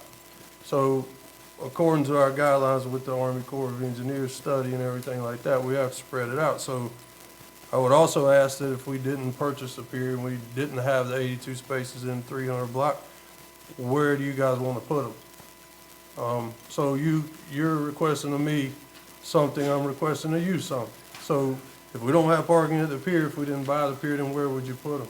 He says in somebody's front yard, I doubt very seriously somebody's gonna sign up to make $10 to let somebody park in their front yard. But you could be right. I'm not discounting that at all. It's an idea, and we take ideas. But I would go back to the people that I've come across, that road parking is not the best for everybody. And yeah, you can put up posts and rope, but that's just not what I envision Holden Beach being, is an island full of posts and rope. So instead of being divisive and you're for it and they're not for it, it would be nice to, actually be able to come together as a community and figure out, okay, we want to park 600 cars, where do we want to park them? Because it seems to be the consensus of everybody, as far as administrative personnel, that's kind of the number, 500 to 600 places that we're going to need. So to say 192 is okay is not okay. I think I've said what as far as the pier goes, I've said what I've had to say. I want to provide a safe environment, a functional pier, aesthetically pleasing, definitely, definitely something that's usable in the long term. I know it can't happen overnight. I want to provide emergency vehicle access at that stretch of the island for emergency personnel, equipment to work on the beach, whatever we need to get out there, that we have a way to get out there. I want to be able to get people out there, but if I only look at getting people out there, I don't know where the people that want to get out there are going to park if we don't also include the parking as part of that project. So providing additional parking is also one of my goals. And that happens to be a parking lot. I'm not making one. I'm not trying to make one, it's already there. And there is some business opportunities in the future there for rentals or I see all kind of stuff down to wedding venues and a place to have a nice sunrise service on a Sunday out there. But that's just some of my thoughts. I feel like we can pay for it, and I do not in whatsoever feel like we'll have to raise taxes to do it. But I hope we can all come together on, we're all not gonna agree on everything, I understand that. I just hope we can come together and decide as a community, to answer these questions, because, I mean, it's a kind of a burden putting it on us up here, and then we take the brunt of it sometimes. But I'm like Gerald, I ain't taking it home with me tonight either. I'll be able to sleep, I promise you. Y'all have a great Thanksgiving, and thanks again to the staff. You don't realize how hard these people work. They get phone calls after phone calls from me all week about stuff, and they have to go digging for it, and they're very responsive. So thanks again to you guys, and thanks to the attorneys and everybody that works hard to keep this town going. And just really hope you guys have a good holiday. Last year it was wrecked, so hopefully this will be a good one for you. Mr. Sullivan. First, I'd like to thank everyone who showed up tonight, and I'd like to thank everyone who sent emails, because we've asked for them, and we get them, and I guess sometimes we like what we read and sometimes we don't. But I appreciate it. This is going to be the last meeting where I'll be a voting member. I didn't run for re-election, so there'll be a new commissioner come next month. And I just wanted to take this opportunity to thank the staff. Everybody on the board has already commented to how hard they work, but not only do they work hard, but they're more than competent, and they're conscientious and dedicated, and they really make the town hum. And we're fortunate to have them, and I was fortunate to work with them for 4 years. I'd also like to thank my colleagues on the board and the colleagues that were on prior to this group. We have a lot of heated discussions, we have a lot of passion, a lot of disagreement, but at the end of the day, it's what democracy looks like, it's what we're supposed to be doing, and I respect everybody as much as I disagree with some of them, because they stepped forward and they decided that there were things that needed to be done that they could do better than people were here before. They give their time, and I can't say anything more than that. I want to particularly point out Pat, and not because she and I kind of vote together most of the time, but because Pat, in the 4 years that we've been on the board together, consistently takes on the tasks that nobody else wants to take on. She's the person who would rewrite the ordinance. She's the person who redid the rules of procedure. She's just done a lot of things that kind of keep the board running in the right direction, and for that I appreciate it. And last, but certainly not least, I want to thank the the residents for giving me the privilege of being able to sit on the board. Thank you very much. Thank you, sir. Ms. Pat? Yeah, I just want to repeat what I said earlier, that I think the board, if we can just get better about getting our stuff in writing, not just this plan, but other things too, into the packet so that people can see it before the meeting, I think that'll go a long way to getting a little bit better about the public feeling that they understand what's happening. I would actually like to say, Mike, it's been great having you. I'm still going to come down to your house and ask you questions. So just warning you ahead of time. Last, I'd like to just let everybody know that on Thursday between 4 o'clock and 7 o'clock, the county, Brunswick County, is going to have an open house that is going to be presenting information on their proposed, or their progress on their new land use plan and their Parks and Rec plan that they've been working on. Some of you may remember that they did put out surveys to the public not quite a year ago, I guess, and asked people's opinions. So they're at a state where they're going to have an open house, and there's going to be information available from what I understand. It's going to be at the county complex. I believe it's in Building N, 4 to 7 o'clock. So I would encourage people, if you're around and you have some time, to go and take a look at how the county is thinking of using their money for land use plan, for their land use plan, for their Parks and Rec, what they see the future to be, because how they see the future impacts our future as well. And I echo with everybody else, have a happy Thanksgiving, and I hope to see a lot of you back here in December. Thank you. All right, Mr. Smith and Mr. Murdoch, you have number 23, executive session. I'd like to make a motion, we go into an executive session. Second. Madam Clerk, will you read the required statement?